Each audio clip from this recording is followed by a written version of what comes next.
Guys, आपके लिए फिर से लेके आ चुका हूँ थ्री गॉडेस का न्यू एपिसोड। वीडियो अच्छी लगे तो लाइक ज़रूर कर देना, चैनल को सब्सक्राइब कर लेना। तो वीडियो को एंजॉय करो, मिलते हैं नेक्स्ट वीडियो में। 29/03 PM दिलशाद, समय बहुत जल्दी बीत गया। 3 दिन गुजर चुके थे। इन कुछ दिनों के दौरान बूढ़े व्यक्ति बाइली को कुछ चिड़चिड़ापन महसूस हुआ। उनकी झुंझलाहट का कारण बेद की कुर्सी के बगल में बैठे काले वस्त्रधारी व्यक्ति की लगातार बकबक थी। गुरुजी, आपके व्यापक अनुभव के आधार पर क्या स्वर्ग और पृथ्वी के प्रभुत्व की पुष्टि उतनी ही भयावह है जितनी अफवाहें कहती हैं? मैंने हाल ही में लिसन टू रेन पवेलियन में कई प्रासंगिक ग्रंथों का अध्ययन किया है, लेकिन स्वर्ग और पृथ्वी के प्रभुत्व को सक्रिय करने में सक्षम प्राणियों की दुर्लभता के कारण रिकॉर्ड की गई सामग्री केवल बिखरे हुए शब्द और वाक्यांश हैं। वह सामग्री मूलतः अर्थहीन है। गुरुजी, क्या आप बैंगनी वज्र दिव्य तलवार के बारे में जानते हैं? यह महान कियान दिव्य तलवारों की सूची में तीसरे स्थान पर है। ये तलवार असंख्य तलवार संप्रदाय के तलवार पूर्वज द्वारा प्रयुक्त की गई थी, 9 स्वर्गों के दिव्य वज्र से परिष्कृत की गई थी और इसमें दिव्य वज्र को नियंत्रित करने की शक्ति है। इसे आधार बनाकर एक विशाल श्रृंखला का निर्माण करने से स्वर्ग और पृथ्वी के प्रभुत्व का आसानी से सामना किया जा सकता है ना? स्वामी जी, आपका क्या विचार है? मेरी पत्नी की असाधारण प्रतिभा के साथ स्वर्ग और पृथ्वी के प्रभुत्व को पार करना तो बहुत आसान होना चाहिए, है ना? ओह, मैंने पहले भी उनका जिक्र किया था। वही सफ़ेद वस्त्रों वाली खूबसूरत महिला हैं। सच कहूँ तो वह महान कियान में असाधारण प्रतिभा की धनी लियू जियानली के नाम से प्रसिद्ध हैं। मालिक, चुप रहो, अधीर बाइली ने डांटते हुए कहा, फिर जोर से बड़बड़ाते हुए बोली, तुम परेशान करने वाले बच्चे। मैंने तुमसे कहा था कि छठे चरण के भाग्य भविष्यवाणी क्षेत्र में प्रवेश की तैयारी के लिए बारिश की आवाज़ सुनने वाले मंडप में खगोलीय घटनाओं के बारे में और पढ़ो। लेकिन देखो तो सही, आजकल तुम बस मुझसे सवाल पूछकर मुझे परेशान कर रहे हो और हर वाक्य में तुम्हारी पत्नी का ही जिक्र होता है। क्या तुम बीमार हो गए हो? किनफैंग को कुछ बुरा लगा। क्या गुरु का अपने शिष्य को दिलासा देना सामान्य बात नहीं है? वह इतना क्रोधित क्यों है? जैसे कि उसे कुछ अंदाजा हो गया हो, उसने फिर पूछा, गुरुजी, क्या आपकी अभी तक शादी नहीं हुई है, इसलिए आप बिछड़ने के दर्द को नहीं समझते? ये शब्द सुनते ही बूढ़ा क्रोधित हो उठा। उसने अपनी दाढ़ी पर फूंक मारी और घूरने लगा। वह बेद की कुर्सी से उछलकर खड़ा हुआ और एक जोरदार प्रहार किया, जिससे किनफैंग ने तुरंत अपना सिर पकड़ लिया और दर्द से चीख उठा। ये देखकर बगल में खड़े ब्लैक चारकोल हेड ने अपने दाहिने हाथ की हथेली से अपना चेहरा छुआ, अपना सिर हिलाया और सीधे देखने की हिम्मत नहीं कर सका। चूंकि निंगशुंग युवती के साथ चली गई थी, इसलिए युवा स्वामी की रक्षा का दायित्व उस पर आ गया था। पिछले कुछ दिनों में अभी जो हुआ वैसे दृश्य अनगिनत बार घट चुके थे। एक जोरदार चोट के बाद बूढ़े आदमी का गुस्सा आखिरकार शांत हुआ। वह बेद की कुर्सी पर लेट गया, अपने बगल में रखा शराब का कटोरा उठाया, खूब पिया और कुछ हद तक उसका चिड़चिड़ापन कम हो गया। काले वस्त्र पहने उस व्यक्ति के चेहरे पर अभी भी बने हुए गंभीर भाव को देखते हुए बाइली ने पूछा, इस दौरान खगोलीय घटनाओं का अध्ययन करते हुए क्या आपको वे भाग्य सितारे मिले हैं जिन्हें आप धार्मिक ऊर्जा से आकर्षित करना चाहते हैं? छठे चरण के भाग्य भविष्यवाणी क्षेत्र में दाववादी तथाकथित भाग्य सितारों का उपयोग धार्मिक ऊर्जा को आकर्षित करने और नश्वर संसार के आध्यात्मिक भाग्य का पूर्वानुमान लगाने के लिए करते हैं। भाग्य सितारों की ऊर्जा को दिव्य सागर में समाहित करके व्यक्ति कुछ हद तक सांसारिक घटनाओं की भविष्यवाणी कर सकता है। छठे चरण के भाग्य भविष्यवाणी क्षेत्र में दाववादियों के लिए भाग्य के तारे जितनी अधिक धार्मिक ऊर्जा से आकर्षित होते हैं, उनकी भविष्यवाणी तकनीक उतनी ही अधिक शक्तिशाली हो जाती है। किनफैंग के जवाब का इंतजार किए बिना बूढ़े व्यक्ति ने अपना शराब का प्याला फिर से भर लिया और धीरे धीरे कहा, सामान्य तौर पर भाग्य सितारों को उनके रंगों के आधार पर कमजोर से मजबूत तक 4 श्रेणियों में वर्गीकृत किया जा सकता है: सफ़ेद, नीला, बैंगनी और सुनहरा।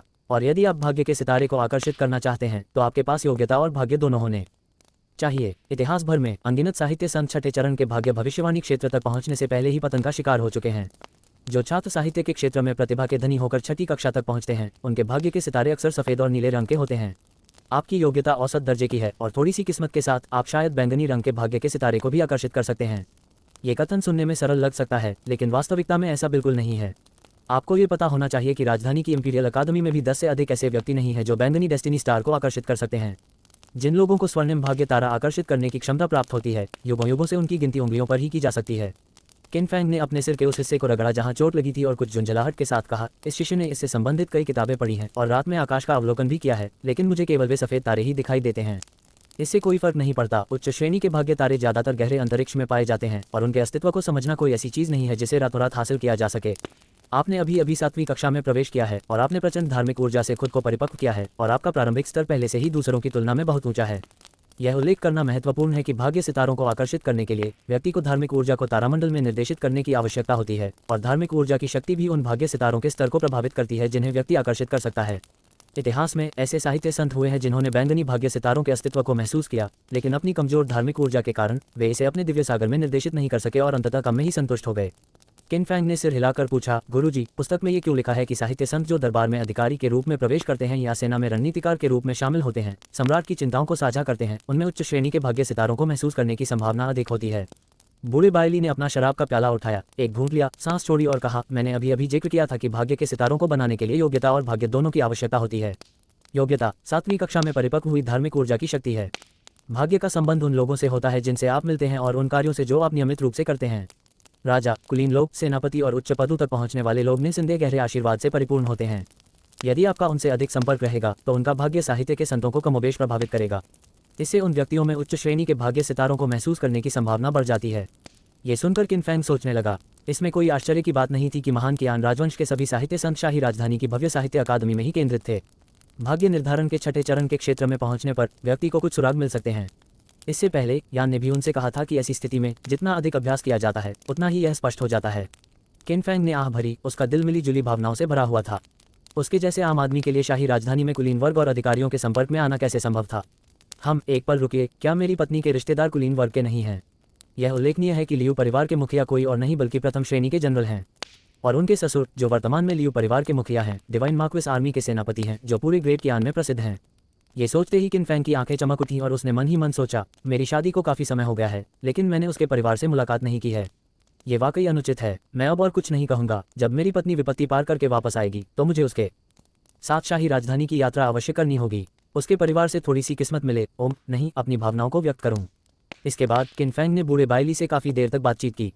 इस दौरान अपनी पत्नी से संबंधित विषयों पर कभी कभार पूछने के अलावा उन्होंने भाग्य सितारों को निर्देशित करने और भाग्य भविष्यवाणी के छठे चरण में प्रवेश करने के तरीके के बारे में गंभीरता से सलाह मांगी। बेशक अमरता प्राप्त करने की वह मायावी तकनीक हमेशा उसके दिमाग में रहती थी और वह समय समय पर कैजुअली इसका जिक्र करता रहता था।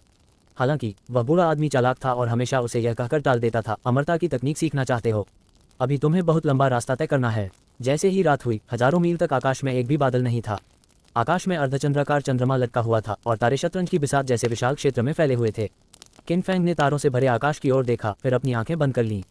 पुस्तक में कही गई बातों और उस बूढ़े व्यक्ति की सलाह के अनुसार यदि आप भाग्य के तारों का अवलोकन करना चाहते हैं तो आपको अपनी नंगी आंखों से दिखाई देने वाली चीज़ों पर निर्भर नहीं रहना चाहिए, बल्कि आपको अपनी आध्यात्मिक चेतना से आकाश का अवलोकन करना चाहिए।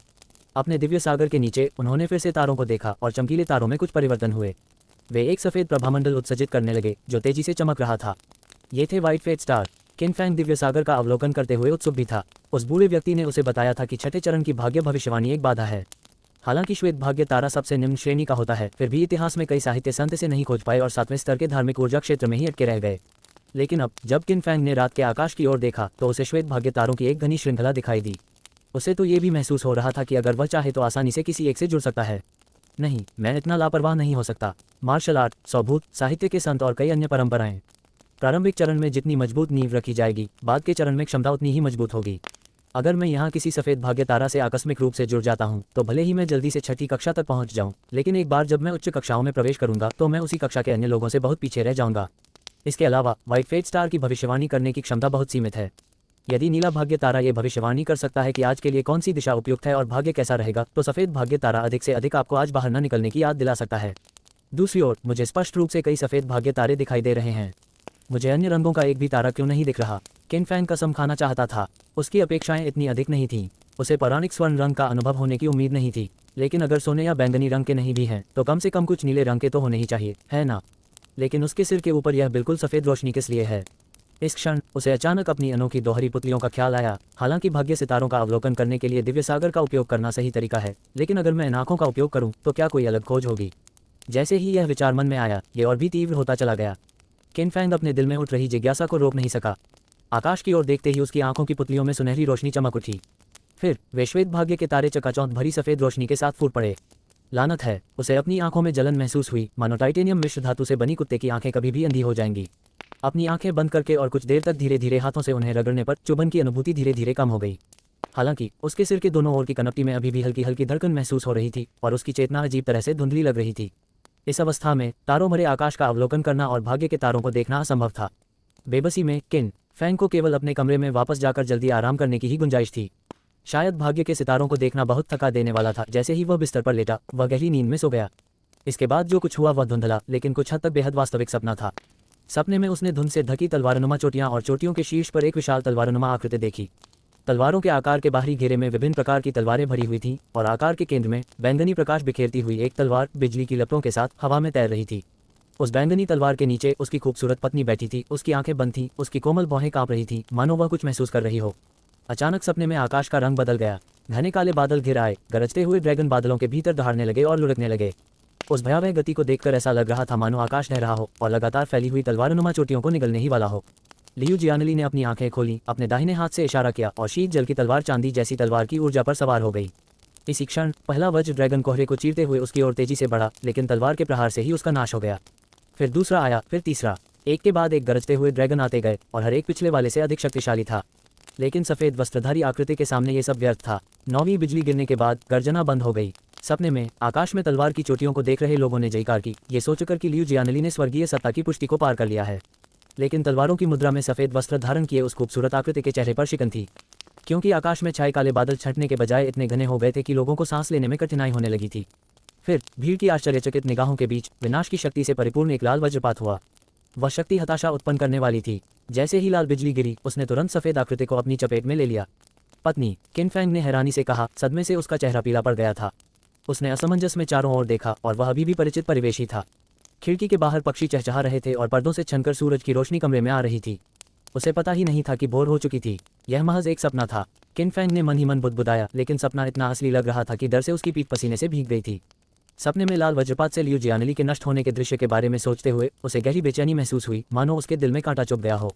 असंख्य तलवार संप्रदाय, 10,000 तलवारों का तलवार गठन, बैंगनी गर्जना दिव्य तलवार, 9 स्वर्गीय गर्जना आपदा। क्या यह इसलिए है कि दिन में जो सोचते हैं रात में वही सपने में देखते हैं कि मैंने ये सब देखा? किन फैंग ने अपनी भौहें सिकोड़ी। यह शायद मेरी ज़्यादा सोचने की वजह से हो रहा है। मेरी पत्नी की प्रतिभा को देखते हुए वह स्वर्ग और पृथ्वी के प्रभुत्व की मातृपुष्टि को कैसे पार नहीं कर सकती? ये कथन उनकी अपेक्षा और आत्मसंतोष दोनों था। अगले दिन अपने सपने के दृश्यों को अपने दिमाग से मिटाने के लिए किन फैंग ने खुद को व्यस्त रखा। वह बाओई मेडिकल हॉल गए और पूरी सुबह चिकित्सा का अभ्यास किया। फिर वह लिसन टू रेन पवेलियन में गए और लगातार किताबें पढ़ते रहे। जैसे ही शाम होने लगी, वह तुरंत किन निवास लौटने के बजाय चांदनी मंडप की ओर चला गया। मूल रूप से उन्होंने हुआरोन पथ के पूरा होने के बाद मूनलित पवेलियन की एक शाखा स्थापित करने के लिए कियान शहर जाने की योजना बनाई थी। हालांकि उसके बाद बहुत सी घटनाएं घटी और यह मामला अनसुलझा रह गया। इसके अलावा उन्हें यह भी एहसास हुआ कि उनके लिए व्यापार पर बहुत अधिक ध्यान केंद्रित करना मुश्किल होता जा रहा है। आखिरकार खेतीबाड़ी में ही उनका काफ़ी समय लग जाता है। इसलिए काफ़ी सोच विचार के बाद उन्होंने अंततः किसी भरोसेमंद और सक्षम व्यक्ति को सराय के विभिन्न मामलों को संभालने के लिए नियुक्त करने का निर्णय लिया। सामान्य तौर पर जब पैसों से जुड़े मामलों की बात आती है तो परिवार के किसी सदस्य को ही इसे संभालने देना सबसे सुरक्षित होता है। लेकिन अपने पिता, जो एक प्रतिभाशाली व्यवसाय और परोपकारी व्यक्ति थे, को ध्यान में रखते हुए उन्होंने सबसे सक्षम व्यक्ति को चुनने का फैसला किया। और यह उम्मीदवार कोई और नहीं बल्कि मूनलित पवेलियंस के मैनेजर पेंग किंग हैं। निजी कमरे में प्रबंधक पेंग ने आदरपूर्वक इस अवधि के खातों और मुनाफे की रिपोर्ट दी और एक तरफ खड़े होकर युवा मालिक के आदेशों की प्रतीक्षा करने लगे। किन फैंग ने हिसाब किताब की किताब पर सरसरी नजर डाली। हर मद स्पष्ट रूप से अंकित थी, उसमें कोई खामी या खामी नहीं थी। वह शुरू से अंत तक मैनेजर पेंग की क्षमताओं से संतुष्ट रहे हैं। मैनेजर पेंग, आप हमारे किन परिवार के लिए कितने समय से काम कर रहे हैं? किन फैंग ने अचानक पूछा। मैनेजर पेंग चौंक गए, फिर उन्होंने जवाब दिया, युवा मालिक को रिपोर्ट करते हुए, मुझे मूनलित पवेलियन आए 12 साल हो गए हैं। इतना समय बीत चुका है। किन फैंग ने सिर हिलाया, फिर अपनी स्पेशल रिंग से 3 टाइटल डीड निकालकर टेबल पर रख दिए। मैनेजर पेंग ने उन पर एक नज़र डाली और तुरंत पहचान लिया कि वे कियान शहर में स्थित संपत्तियों के मालिकाना हक के दस्तावेज हैं। छोटे मालिक, ये किस लिए है? मैनेजर पेंग, मेरे लिए कियान शहर जाए। कियान शहर? प्रबंधक पेंग कुछ हैरान हुए, फिर घबराकर पूछा, युवा स्वामी, क्या मैंने कुछ गलत किया है? क्या आप मुझे जिन्यांग शहर छोड़ने के लिए कह रहे हैं? किन फैंग जानता था कि दूसरे पक्ष ने उसके इरादे को गलत समझा है, इसलिए उसने कारण स्पष्ट किया। ये सुनकर मैनेजर पेंग आश्चर्यचकित और भावुक दोनों हो गए और बोले, युवा मालिक, आपका मतलब यह है कि अब से रेस्तरां से संबंधित सभी मामलों की जिम्मेदारी मेरी होगी। आपको ये पता होना चाहिए कि जिन्यांग शहर अब वैसा नहीं रहा जैसा पहले हुआ करता था, और किन फैंग की दूरदर्शिता के कारण शहर के अधिकांश रेस्तरां किन परिवार की संपत्ति बन गए हैं। हर महीने होने वाला मुनाफा चौंका देने वाला है। इतना बड़ा उद्योग, और युवा मालिक वास्तव में इसे संभालने के लिए एक बाहरी व्यक्ति पर भरोसा करते हैं। ये तो भरोसे का कितना बड़ा स्तर है। किन फैंग ने सिर हिलाते हुए कहा, मेरे पास पहले से ही बहुत काम है और मैं अब इसमें ज़्यादा ऊर्जा नहीं लगा सकता। अब से आप रेस्तरां के प्रबंधक होंगे। इस बार मैं चाहता हूं कि आप कियान शहर जाएं। उम्मीद है कि आप वहां मूनलित पवेलियन की एक शाखा स्थापित कर सकेंगे। क्या आप ऐसा कर सकते हैं? पेंग किंग समझ गया था कि कियान शहर की यात्रा युवा स्वामी की ओर से एक परीक्षा थी। यदि वह अच्छा प्रदर्शन कर पाता तो युवा स्वामी उस पर और अधिक भरोसा करते। इसलिए उसने तुरंत अपनी मुठ्ठियां भींच लीं और कहा, युवक स्वामी, कृपया निश्चिंत रहें, मैं निश्चित रूप से कियान शहर में मूनलित पवेलियन की प्रतिष्ठा को बुलंदियों तक पहुंचाऊंगा। अच्छा। किन फैंग ने सिर हिलाया, फिर रेस्तरां प्रबंधन के कई विवरण गिनाए और प्रबंधक पेंग के साथ उन पर सावधानीपूर्वक चर्चा की। हालांकि सीनियर ली के निधन के कारण ड्रंकन इमॉर्टल बनाने का काम रोक दिया गया। किन फैंग चिंतन करने लगा। मूनलित पवेलियंस के बिजनेस मॉडल की सफलता मुख्य रूप से हॉटपॉट और मादक पेय पदार्थों के कारण थी। गर्मागर्म बर्तन बनाने की चिंता करने की कोई ज़रूरत नहीं थी, क्योंकि पेंग किंग की क्षमता इसे संभालने के लिए काफ़ी थी। हालांकि ड्रंकन इमॉर्टल में शराब बनाने की एक नई प्रक्रिया शामिल थी और इससे होने वाला मुनाफा बहुत अधिक था। यदि उन्हें किसी वाइन वर्कशॉप के साथ नया सहयोग करना था तो उन्हें किसी भरोसेमंद व्यक्ति को ढूंढना ही था। लेकिन भारी मुनाफे के सामने रिश्तेदार भी एक दूसरे के खिलाफ हो सकते हैं, बाहरी लोगों की तो बात ही छोड़िए। आखिरकार सीनियर ली जैसे लोग इस दुनिया में बहुत दुर्लभ थे। अचानक किनफेंग की आंखें चमक उठी क्योंकि उसे एक दिशा सूझी, दिव्य कार्यशाला के शिल्पकारों का समूह। ये लोग पैसे से प्यार करते हैं लेकिन इनके अपने सिद्धांत हैं।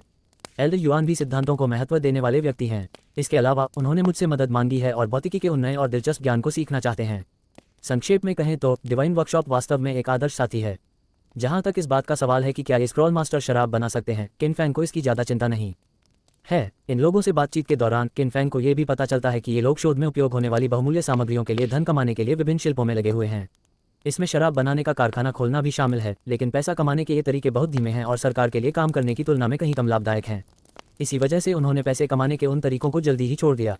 ऐसा लगता है कि जब मैं कल दानव वध विभाग में हाजिरी लगाने जाऊंगा तो मुझे उन्हें फिर से ढूंढना पड़ेगा। ये सोचते ही किनफेंग ने अनजाने में अपना गला साफ कर लिया। मुझे आश्चर्य है कि क्या कल उसका गला इसे सहन कर पाएगा। नहीं, कल जाने से पहले मुझे कई कप चाय पीनी होगी। अगली सुबह एक और बुरा सपना आया। किनफेंग अचानक हौंकते हुए बिस्तर से उठ बैठा। ये फिर से वही बुरा सपना था, बिल्कुल वैसा ही जैसा पिछली बार था। 1000 तलवारों का संप्रदाय, तलवार निर्माण, स्वर्गीय आपदा, भयानक लाल गर्जना। लेकिन इस बार सपना अधिक विस्तृत और अधिक यथार्थवादी था। उसने लियू जियानली की आंखों में उदासी की झलक भी देखी और लाल बिजली की गड़गड़ाहट में गिरते हुए उसे धीरे से पति कहते हुए सुना। इस सपने में क्या चल रहा है? किनफेंग ने थकावट महसूस करते हुए अपना माथा रगड़ा। अगर उसने सिर्फ एक बार सपना देखा तो ये प्रेम रोग के कारण हो सकता है, लेकिन लगातार 2 बार सपने देखना, और सपने बिल्कुल एक जैसे होते हैं जो हमेशा उसे बिना किसी स्पष्ट कारण के घबरा देते हैं, और वह लियू जियानली की सुरक्षा को लेकर बहुत चिंतित हो जाता है। क्या वह ठीक हो जाएगी? नहीं, वह ठीक हो जाएगी। वह लियू जियानली है जो तलवार दाव में महान कियान की सबसे प्रतिभाशाली व्यक्ति है। वह बिल्कुल ठीक हो जाएगी। किनफेंग खुद को दिलासा देता रहा। कमरे के बाहर दरवाजे पर दस्तक हुई। अंदर आ जाओ, किनफेंग ने कमजोर आवाज में कहा क्योंकि वह अपने विचारों में खोया हुआ था। कीज़े ने धीरे से दरवाजा खोला और खिड़की खोलते हुए आगे बढ़ी। आज मौसम बहुत सुहावना है, मैं हवा आने के लिए खिड़की खोलने में आपकी मदद करती हूँ। ओह युवा स्वामी, आपका चेहरा इतना खराब क्यों दिख रहा है? क्या आप बीमार हैं? खराब रंगत। किनफेंग हैरान था। कीज़े ने झटपट मेज से एक पीतल का दर्पण उठाया और मुझे दे दिया। युवा स्वामी, आप स्वयं देख लीजिए।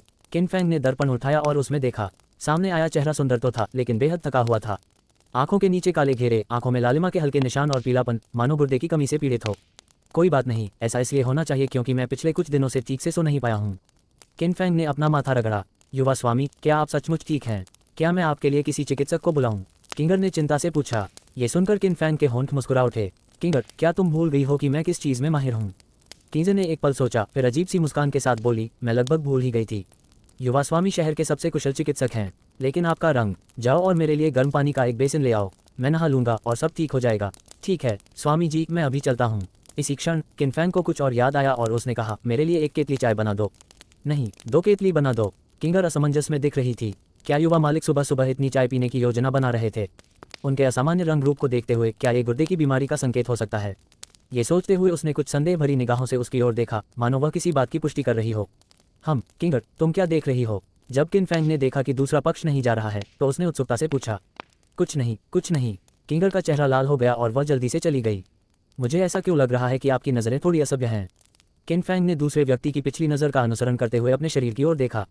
वह अचानक समझ गया और उसका चेहरा जम गया। ब्लैक चारकोल हेड के साथ किनफेंग जल्दी से दानव वध विभाग में गया। श्री जोऊ से मुलाकात करने के बाद किनफेंग तेजी से बाथरूम की ओर भागा। मैंने सुबह सुबह 2 कप चाय पी ली थी, इसलिए मुझे कोई जल्दी नहीं है। कुछ पल आराम करने के बाद वह बाहर निकल गया। उसी समय बगल के लकड़ी के दरवाजे से चरमराहट की आवाज़ आई, साथ ही एक आदमी की आह भी सुनाई दी। सिर घुमाकर देखने पर पता चला कि वह सी जेंग था, जिसकी आंखों के नीचे काले घेरे थे और वह उदास दिख रहा था। होस्ट सी, तो आप यहाँ हैं? मैं सोच रहा था कि मैंने आपको मुख्य हॉल में दस्तावेजों की समीक्षा करते हुए क्यों नहीं देखा, किनफेंग ने कहा। दस्तावेजों का जिक्र होते ही सी जेंग का पूरा चेहरा करेले की तरह कड़वा हो गया। झोउकाई के आने के बाद से जिन्यांग शहर में बिताया गया समय उसके जीवन का सबसे अंधकार में दौर था। स्पष्ट है कि जिन्यांग शहर में जबरदस्त बदलाव हुए थे। स्पष्ट है कि शहर के वेश्यालयों का नवीनीकरण और उन्नयन किया गया था, लेकिन वह तो एक बार भी नहीं आया था। दोनों ने थोड़ी देर बातचीत की और हर 3 वाक्यों के बाद सी जेंग अनिवार्य रूप से आह भरता था, जिससे पता चलता था कि वह वास्तव में कठिन समय से गुजर रहा था। जैसे ही वे अलग होने वाले थे, किनफेंग ने पूछा, वैसे लॉर्ड सी, मिस कांग आजकल कहाँ हैं? जब से किनफेंग ने धार्मिक ऊर्जा के 7वें चरण में प्रवेश किया था, तब से उसने मिस कांग को लिसन टू रेन पवेलियन में दोबारा नहीं देखा था। दानव वध विभाग में भी यही हाल था। सी जेंग ने अपनी भौहें सिकोड़ते हुए जवाब दिया, क्या छोटी कांग ने तुम्हें नहीं बताया? उसके परिवार में कुछ हुआ है और उसे कुछ समय के लिए वापस जाना होगा। मैं समझ गया। किनफेंग ने सिर हिलाया। मिस कैंग, जो इतनी आसानी से यूनिवर्स रिंग और खजाने दान कर सकती थी, उनका अतीत निश्चित रूप से असाधारण रहा होगा। ये कौन सा परिवार हो सकता है? क्या वे स्वर्ग नगर के कुलीन वर्ग के लोग हैं या शाही राजधानी के किसी प्रतिष्ठित परिवार के? किन फैंग को हमेशा से यह जानने की उत्सुकता रही थी कि मिस कांग जैसी कोई व्यक्ति जिन्यांग जैसे छोटे शहर में क्यों रुकेगी और दानव वध विभाग में क्यों शामिल होगी जो मौत के साथ नाचता है। किसी के अतीत में झांकना असभ्य था, फिर भी किन फैंग अपनी जिज्ञासा को दबा नहीं सका और उसने पूछा, लॉर्ड सी, मिस कैंग की पहचान क्या है? कुछ देर सोचने के बाद सी जेंग ने यह सुनिश्चित करने के लिए चारों ओर देखा कि कोई सुन तो नहीं रहा है। फिर वह थोड़ा झुककर फुसफुसाया, तुम्हें बताने में कोई हर्ज नहीं है, लेकिन मुझे पूरी जानकारी नहीं है। जब वह जिन्यांग शहर के दानव वध विभाग में शामिल हुई, जब सी जेंग पहली बार कांग फे इलान से मिला, तब वह एक नौसिखिया था और अभी अभी मुखिया बना था। वह हमेशा सतर्क और संकोची रहता था, मानो किसी पतली बर्फ पर चल रहा हो। उस रात अंधेरी और तूफानी चांदनी में वह दानव वध विभाग में शराब पी रहा था, संभवतः ड्यूटी पर था। अचानक उसे घर के बाहर हलचल सुनाई दी। आवाज का पीछा करते हुए उसने दरवाजे की ओर देखा और एक हटे कट्टे अधेड़ उम्र के आदमी को काले रंग का चौकोर स्कार्फ पहने एक लड़की के साथ अंदर आते देखा। और कुछ कहने की जरूरत नहीं, वह लड़की स्वाभाविक रूप से कांग फे इलान थी। जब सी जेंग ने उनसे उनके उद्देश्य के बारे में पूछा तो कांग फे इलान की आंखें ठंडी थीं और उसने कोई जवाब नहीं दिया। अधेड़ उम्र के उस व्यक्ति ने भी ज्यादा कुछ नहीं कहा, उसने बस अपनी छाती से कुछ निकाला। किन फैंग को अब तक हुई सारी बातें समझ आ गई थीं। दानव संहार विभाग का सदस्य बनने के लिए मूल रूप से दो रास्ते थे। एक तरीका था अपनी ताकत पर भरोसा करना, चयन की विभिन्न प्रक्रियाओं से गुजरना और बयूरों की निर्धारित सीमा को पार करना। दूसरा तरीका यह था कि कोई व्यक्ति सीधे आपकी सिफारिश कर दे, जिससे थकाऊ प्रक्रिया से बचा जा सके और एक ही चरण में आपका काम हो जाए। ठीक उसी की तरह दक्षिणी डोमेन कमांडर की सिफारिश के कारण ही वह सीधे एक सितारा दानव हत्यारा बन सका। ऐसा प्रतीत होता है कि कांग फे इलान ने संभवतः बाद वाला रास्ता चुना। तो उस अधेड़ उम्र के व्यक्ति ने किसी बड़े अधिकारी से सिफारिशी पत्र निकलवाकर मिस कांग को सीधे दानव वध विभाग में प्रवेश दिलवा दिया। वह सिफारिशी पत्र किसने लिखा था? किन फैंग ने पूछा। जब तक हमें यह पता है कि अनुशंसित प्रमुख व्यक्ति कौन है, तब तक हम संभवतः मिस कैंग की पृष्ठभूमि के बारे में अनुमान लगा सकते हैं। किसने सोचा होगा? सी जेंग ने हैरानी जताते हुए कहा, सिफारिशी पत्र? कैसा सिफारिशी पत्र? सिफारिशी पत्र निकालने के बजाय उस अधेड़ उम्र के आदमी ने आंख की पुतली के आकार का एक मोती निकाला। एक रात्रि मोती। किन फैंग अचंभित रह गया। क्या तुम्हें पता नहीं है कि रात्रि मोती क्या होता है? यह एक अनमोल खजाना है। एक छोटा सा मोती स्वर्ग नगरी में 3 मंजिला घर खरीद सकता है। सी जेंग ने जोर देकर कहा, मुझे रात्रि मोती का महत्व तो पता है, लेकिन मिस कांग के दानव संहार विभाग में शामिल होने का इसे क्या संबंध है? किन फैंग ने संदेह व्यक्त किया। कोई संबंध क्यों नहीं है? उस अधेड़ उम्र के व्यक्ति ने मुझे एक रात्रि मोती दिया और लिटिल कैंग को दानव वध विभाग में शामिल करने का अनुरोध किया। बेशक उस समय मैं हिचकिचाया था, लेकिन जिन्यांग शहर बहुत गरीब था और दानव वध विभाग जर्जर और देखने में अच्छा नहीं था। अपने भाइयों के लिए बेहतर वातावरण प्रदान करने के लिए मैं केवल अपनी अंतरात्मा की आवाज़ को अनसुना कर सकता था और उस रात के मोती को स्वीकार कर सकता था। इस समय सी जेंग ने हल्की सांस छोड़ी, आकाश की ओर देखा, मानो उन दिनों को याद कर रहा हो। रात्रि मोती बेचने के बाद दानव वध विभाग का नवीनीकरण किया गया और उसने शेष धन का उपयोग कई वर्षों तक फूलों की शराब पीने में किया। किन फैंग ने तुरंत तिरस्कारपूर्ण भाव दिखाया। इतनी स्पष्टता और उत्कृष्टता से बोलना, क्या ये सरासर रिश्वतखोरी नहीं है? लोगों के लिए दरवाजे खोलना। बेशर्म, हद से ज्यादा बेशर्म। मास्टर सी, क्या आपने जो किया वह वास्तव में नियमों के अनुसार था? सी जेंग ने दूसरे व्यक्ति के चेहरे के भावों पर एक नजर डाली, अपना गला साफ किया और समझाया, जिन्यांग शहर एक छोटी जगह है, स्वर्ग शहर की तरह नहीं, जहाँ इतने सारे नियम हैं। इसके अलावा मैं यहाँ दानव वध विभाग का प्रमुख हूँ। जब मुझे कोई प्रतिभा दिखाई देती है तो मैं विशेष रूप से किसी को दानव वध विभाग में भर्ती कर सकता हूँ और इसमें कोई बुराई नहीं है। क्या आप सिर्फ किसी की प्रतिभा की सराहना कर रहे हैं? तुम तो बस किसी और के अनमोल रत्न पर लालच कर रहे हो। किन फैंग को इसे सीधे तौर पर उजागर करने में असहजता महसूस हुई, इसलिए उसने फिर पूछा, मास्टर सी, आपने इतना कुछ कहा है, लेकिन मुझे केवल इतना पता है कि मिस कांग ने दानव वध विभाग में कैसे प्रवेश किया। जहाँ तक उसकी पहचान और उस अधेड़ उम्र के व्यक्ति की पहचान का सवाल है, मुझे कुछ नहीं पता। तुम्हें कैसे नहीं पता? जो इतनी आसानी से एक मोती दे सकता है वह कोई साधारण व्यक्ति नहीं हो सकता। सी जेंग ने अपनी भौहें ऊपर उठाईं। किन फैंग ने अपने सिर पर बंधे कीमती बालों के बैंड और अपनी बाहों में मौजूद स्पेशल रिंग के बारे में सोचा और कोई टिप्पणी नहीं की। मिस कैंग के बारे में उनकी समझ अभी भी अपने मूल स्तर पर ही बनी हुई थी। हालांकि भगवान सी के बारे में उनकी समझ एक नई ऊंचाई पर पहुंच गई थी। सरल शब्दों में कहें तो वह बेशर्म थे। मैं आपसे ज़्यादा कुछ नहीं कहूँगा। अगर मैं देर से लौटा तो चीफ जो के स्वभाव को देखते हुए मुझे डर है। शब्द पूरे होने से पहले ही किन फैंग के चेहरे के भाव बदल गए और उसने जल्दी से चुप रहने का इशारा किया। चीफ जो 36 सितारा विशेषज्ञ हैं, जो स्वभूतों के चौथे चरण के उच्च श्रेणी के दावादी हैं। अपनी आत्मिक शक्ति से वे दानव संहार विभाग के भीतर किसी भी गतिविधि पर आसानी से नजर रख सकते हैं। सी जेंग भी समझ गया और थोड़ा डर भी गया। उसने कृतज्ञता भरी नजर डाली और फिर जल्दी से उस हॉल की ओर चल पड़ा जहां मुख्य जो मौजूद थे। विदा होते हुए व्यक्ति को देखकर किन फैंग ने मन ही मन आह भरी, मुख्य जो, लॉर्ड सी का रूपांतरण आपके हाथों में है। जब वह अटारी में पहुंचा जहां डिवाइन वर्कशॉप के लोग थे, तो उसने देखा कि नीचे की भट्टी बुझ चुकी थी, केवल ऊपर की बड़ी और मोटी चिमनी से ही भाप निकल रही थी। कई लोग सामान पैक करने में व्यस्त थे। जिज्ञासावश किन फैंग ने किसी को रोककर पूछा, आप सब क्या कर रहे हैं? जिस व्यक्ति को उसने रोका वह काफी नाराज था। वह सामान पैक करने वाला पहला व्यक्ति बनने के लिए दृढ़ संकल्पित था और अब कोई उसे रोक रहा था, जिससे वह दूसरों से धीमा हो रहा था। जैसे ही वह क्रोधित होने ही वाला था, नवागंतुक को देखकर उसका रवैया तुरंत बदल गया। मास्टर किन, क्या सच में आप ही हैं? इस बयान से हलचल मच गई। कई व्यस्त लोगों ने अपने काम रोक दिए और आवाज की ओर देखने लगे। जब उन्हें पता चला कि मास्टर किन सचमुच आ गए हैं, तो वे उत्सुकता से अपने चेहरों पर उत्साह लिए उनकी ओर बढ़े। वे अंतिम व्याख्यान की विषय वस्तु पर दिन रात इस प्रकार विचार कर रहे थे मानो वह कोई अनमोल खजाना हो। मास्टर किन, हम आपके लौटने का बेसब्री से इंतजार कर रहे थे। क्या आप हमें एक और व्याख्यान देने वाले हैं? मेरे पास यहाँ कई प्रश्न जमा हो गए हैं और मैं आपसे परामर्श करना चाहूँगा। अटारी में खबर सुनते ही हुओ युआन और गोंग लियांग भी दौड़ पड़े। उन्हें डर था कि कहीं देर न हो जाए और वे किनफैंग की व्याख्या सुनने से चूक न जाएं और नए ज्ञान को सीखने में पिछड़ न जाएं। विशेषकर गोंग लियांग, जो पिछले व्याख्यान में अनुपस्थित रहा क्योंकि उसे बड़े गुरु ने जिन्यांग शहर की सुरक्षा दीवार का निरीक्षण करने का काम सौंपा था। उसके मन में अभी भी बड़े गुरु के प्रति द्वेष था। किनफैंग ने अपना हाथ दबाया और सब लोग शांत हो गए। यदि आप इन कारीगरों को शराब बनाने के लिए आमंत्रित करना चाहते हैं तो आज का व्याख्यान आपके लिए अनिवार्य है। सौभाग्य से आने से पहले उन्होंने 2 केतली चाय पी ली थी। मुझे बड़े बुजुर्ग से कुछ बातें करनी है और समय आने पर मैं आपको परेशान कर सकता हूँ। क्या हम व्याख्यान शुरू करने से पहले सब कुछ अंतिम रूप दिए जाने तक इंतजार कर सकते हैं? किनफैंग ने कहा। किसी ने जवाब दिया, जब तक मास्टर किन हमें व्याख्यान देने के लिए तैयार हैं तब तक यदि आपको कोई आवश्यकता हो तो हमें बता दीजिएगा। जी हाँ, भविष्य में अगर मास्टर किन को हमारी मदद की ज़रूरत होगी तो हम कोई शुल्क नहीं लेंगे। हम बाकी लोगों ने चेतावनी भरी निगाहें डाली। साफ तौर पर कह रहे थे, बच्चे तुम गंदा खाना खा सकते हो लेकिन बकवास नहीं कर सकते। बोलने वाले व्यक्ति ने तुरंत अपना रुख बदल दिया और कहा, हम कम मुआवजा स्वीकार कर सकते हैं। हम सभी ने सिर हिलाया मानो उन्हें कोई फर्क नहीं पड़ता हो। अरे वाह, चापलूसों का झुंड, मुफ्त में मेरे ज्ञान का आनंद ले रहे हो। जब मैंने तुमसे मदद मांगी तो तुम मुझसे पैसे मांगने की हिम्मत कर रहे हो। किनफैंग ने हल्की मुस्कान और आधे गंभीर भाव से हंसते हुए कहा, अच्छा तो फिर आप सबका धन्यवाद। दूसरी ओर ब्लैक चारकोल हेड को बहुत आश्चर्य हुआ। उसने डिवाइन वर्कशॉप की प्रतिष्ठा के बारे में पहले सुना था, लेकिन ये पहली बार था जब उसने इन लोगों को किसी के प्रति इतना सम्मान दिखाते हुए देखा, यहाँ तक कि उसे मास्टर कहकर संबोधित करते हुए भी देखा। युवा स्वामी, आप सचमुच अद्भुत हैं, उन्होंने हार्दिक प्रशंसा व्यक्त की। चापलूसों के समूह को विदाई देने के बाद किनफैंग और अन्य लोग हुओ युआन के नेतृत्व में अटारी की तीसरी मंजिल पर चले गए। बुजुर्ग व्यक्ति एक बड़ी भट्टी के सामने खड़े होकर उसमें सामग्री भर रहे थे। संभवतः वे कुछ गढ़ रहे थे। बड़े बुजुर्ग किनफैंग ने अभिवादन किया और कुछ शिष्टाचार की बातें करने के बाद अपनी यात्रा का उद्देश्य बताया। बुजुर्ग के जवाब देने से पहले ही हुआ युआन ने आश्चर्य से कहा, वाइन वर्कशॉप? हमने पहले भी ऐसा करने की कोशिश की है लेकिन इसमें बहुत समय लगता है और ज़्यादा कमाई भी नहीं होती। किनफैंग ने सिर हिलाते हुए कहा, साधारण मादक पेय पदार्थों में मुनाफा सीमित होता है, लेकिन मेरे पास एक नई शराब बनाने की तकनीक है। इससे शराब में अल्कोहल की मात्रा काफ़ी बढ़ जाती है, जिससे यह अधिक सौम्य और अविस्मरणीय बन जाती है। क्या ये स्टार सीजिंग टावर के ड्रंकन ड्रीम्स से मुकाबला कर सकता है? हुओ युआन ने उत्सुकता से पूछा। मैंने ड्रंकन ड्रीम्स का स्वाद नहीं चखा है, लेकिन जो शराब मैं चाहता हूँ कि आप बनाएं वह इससे बेहतर होनी चाहिए। इस शराब को बनाने की आसवन विधि क्रांतिकारी थी और शायद वर्तमान दुनिया में ऐसी कोई शराब बनाने की तकनीक नहीं है जो इसकी तुलना कर सके।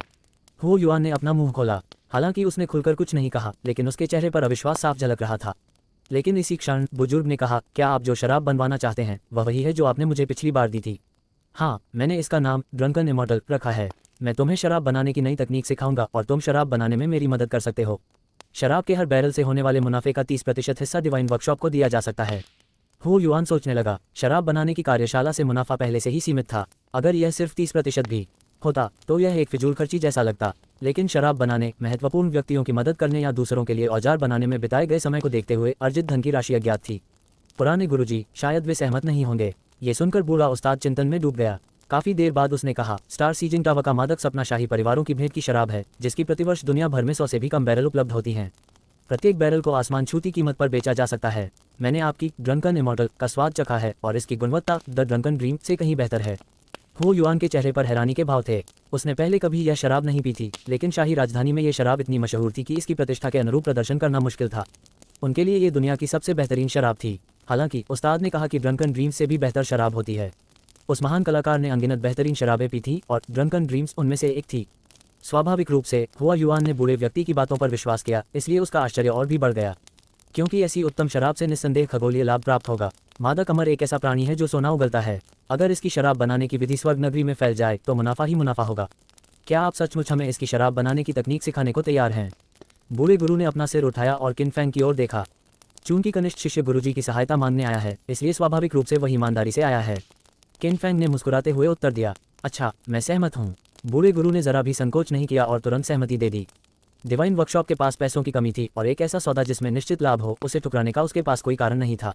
फिर दोनों ने शराब की कीमत, हर महीने जनता को वितरित की जाने वाली मात्रा और ड्रंकन इमॉर्टल की विभिन्न शुद्धताओं के निश्चित अनुपात जैसे कई विवरणों को अंतिम रूप दिया। इस दौरान किनफैंग ने बार बार ड्रंकन इमॉर्टल के बनने की गति को नियंत्रित करने की आवश्यकता पर जोर दिया। उनकी चिंताएं निराधार नहीं थीं। यदि स्क्रॉल किंग्स का ये समूह शराब बनाने की नई तकनीक में महारत हासिल कर लेता और नशे का आदी हो जाता और दिन रात बिना रुके शराब बनाता रहता, तो बाजार में शराब की बाढ़ आ जाती और कीमत में अनिवार्य रूप से भारी गिरावट आती। 2 जन्मों का अनुभव होने के कारण वह किसी और से बेहतर इस सिद्धांत को जानता है कि दुर्लभ चीजें ही मूल्यवान होती हैं। बड़े गुरु अपने नन्हे शिष्यों के स्वभाव को भलीभांति जानते थे। उन्होंने सहमति में सिर हिलाया और कहा, यहाँ के मामले लगभग सुलझ गए हैं। 2 दिन में हम शाही नगर लौट जाएंगे, लेकिन हर महीने एक निश्चित समय पर मैं किसी को भेजकर तैयार शराब और उससे प्राप्त लाभ आप तक पहुंचाऊंगा।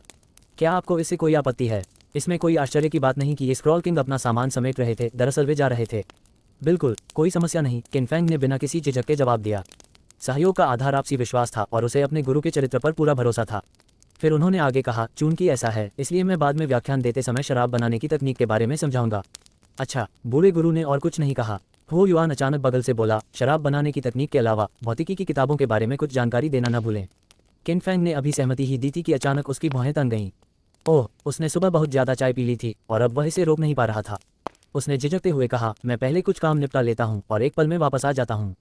ये शब्द कहकर वह जल्दी से वहाँ से चला गया। ये देखकर हुआ युआन ने बड़े व्यक्ति के साथ एक नज़र का आदान प्रदान किया और बाद वाले ने हल्के से सिर हिलाया। फिर ब्लैक चारकोल हेड ने उस हटे कटे आदमी को देखा जो उन्हें ऊपर लेकर आया था। वह तेजी से सीढ़ियों से नीचे भाग रहा था। कुछ ही देर बाद सीढ़ियों पर कई कदमों की आवाज़ गूंजने लगी। मास्टर किन, आपसे जल्द ही बिछड़ने के बारे में सोचते ही मेरा दिल असहनीय रूप से बेचैन हो जाता है। जी हाँ मास्टर किन, जब आपको समय मिले तो शाही शहर में स्थित दिव्य कार्यशाला में अवश्य आइएगा। हम आपको बढ़िया शराब और भोजन की दावत देंगे। जब भी मौका मिलेगा ज़रूर, अगली बार ज़रूर। किन फैंग ने इन लोगों के गंभीर भावों को देखा और उन्हें यह समझना मुश्किल लग रहा था कि ये लोग पहले जिस तरह से बाथरूम के बाहर रास्ता रोक रहे थे उससे मेल नहीं खाते। तीसरी मंजिल की अटारी में भाप का एक तेज गुबार उठता हुआ दिखाई दिया और हॉल के बीचों बीच कुछ प्रकट हुआ। अगर किन फैंग यहाँ होता तो वह निश्चित रूप से अपनी आंखें चौड़ी कर लेता, क्योंकि ये वे उपकरण थे जिनका उपयोग शराब बनाने के लिए किया जाता था। बुजुर्ग ने अपनी ठुड्डी पर हाथ फेरा और आह भरे बिना नहीं रह सके। वह सचमुच एक असाधारण बच्चा है। जैसे ही वह बोला, उसने अपना दाहिना हाथ हिलाया और आसवन के उपकरण तुरंत गायब हो गए। फिर वह नीचे झुका और जमीन पर पड़ी एक खाली पांडुलिपि उठाई जिस पर आज किन फैंग की कक्षा की सामग्री लिखी हुई थी। भीड़ की अनिच्छापूर्ण विदाई के बीच किन फैंग अंततः दानव संहार विभाग से रवाना हो गया। शिंग शिंग ने पूछा, युवक स्वामी, काफी देर हो चुकी है, क्या हम सीधे किन हवेली वापस जा रहे हैं?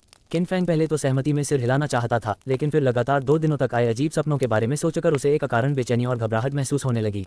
नहीं, पहले लिसन टू रेन पवेलियन चलते हैं। वह उस सपने के बारे में बूढ़े आदमी से बात करना चाहता था, नहीं तो वह हमेशा चिंतित रहेगा। 29/03/929 PM दिलशाद, सूरज डूबते ही उम्मीद के मुताबिक अंधेरी रात छा गई। लिसन टू रेन पवेलियन के बाहर बूढ़ा आदमी बायली एक बेत की कुर्सी पर लेटा हुआ था और रात के आकाश की ओर देख रहा था। उसकी आंखों में टिमटिमाते तारे प्रतिबिंबित हो रहे थे और उनमें से एक तारा सुनहरी रोशनी बिखेर रहा था।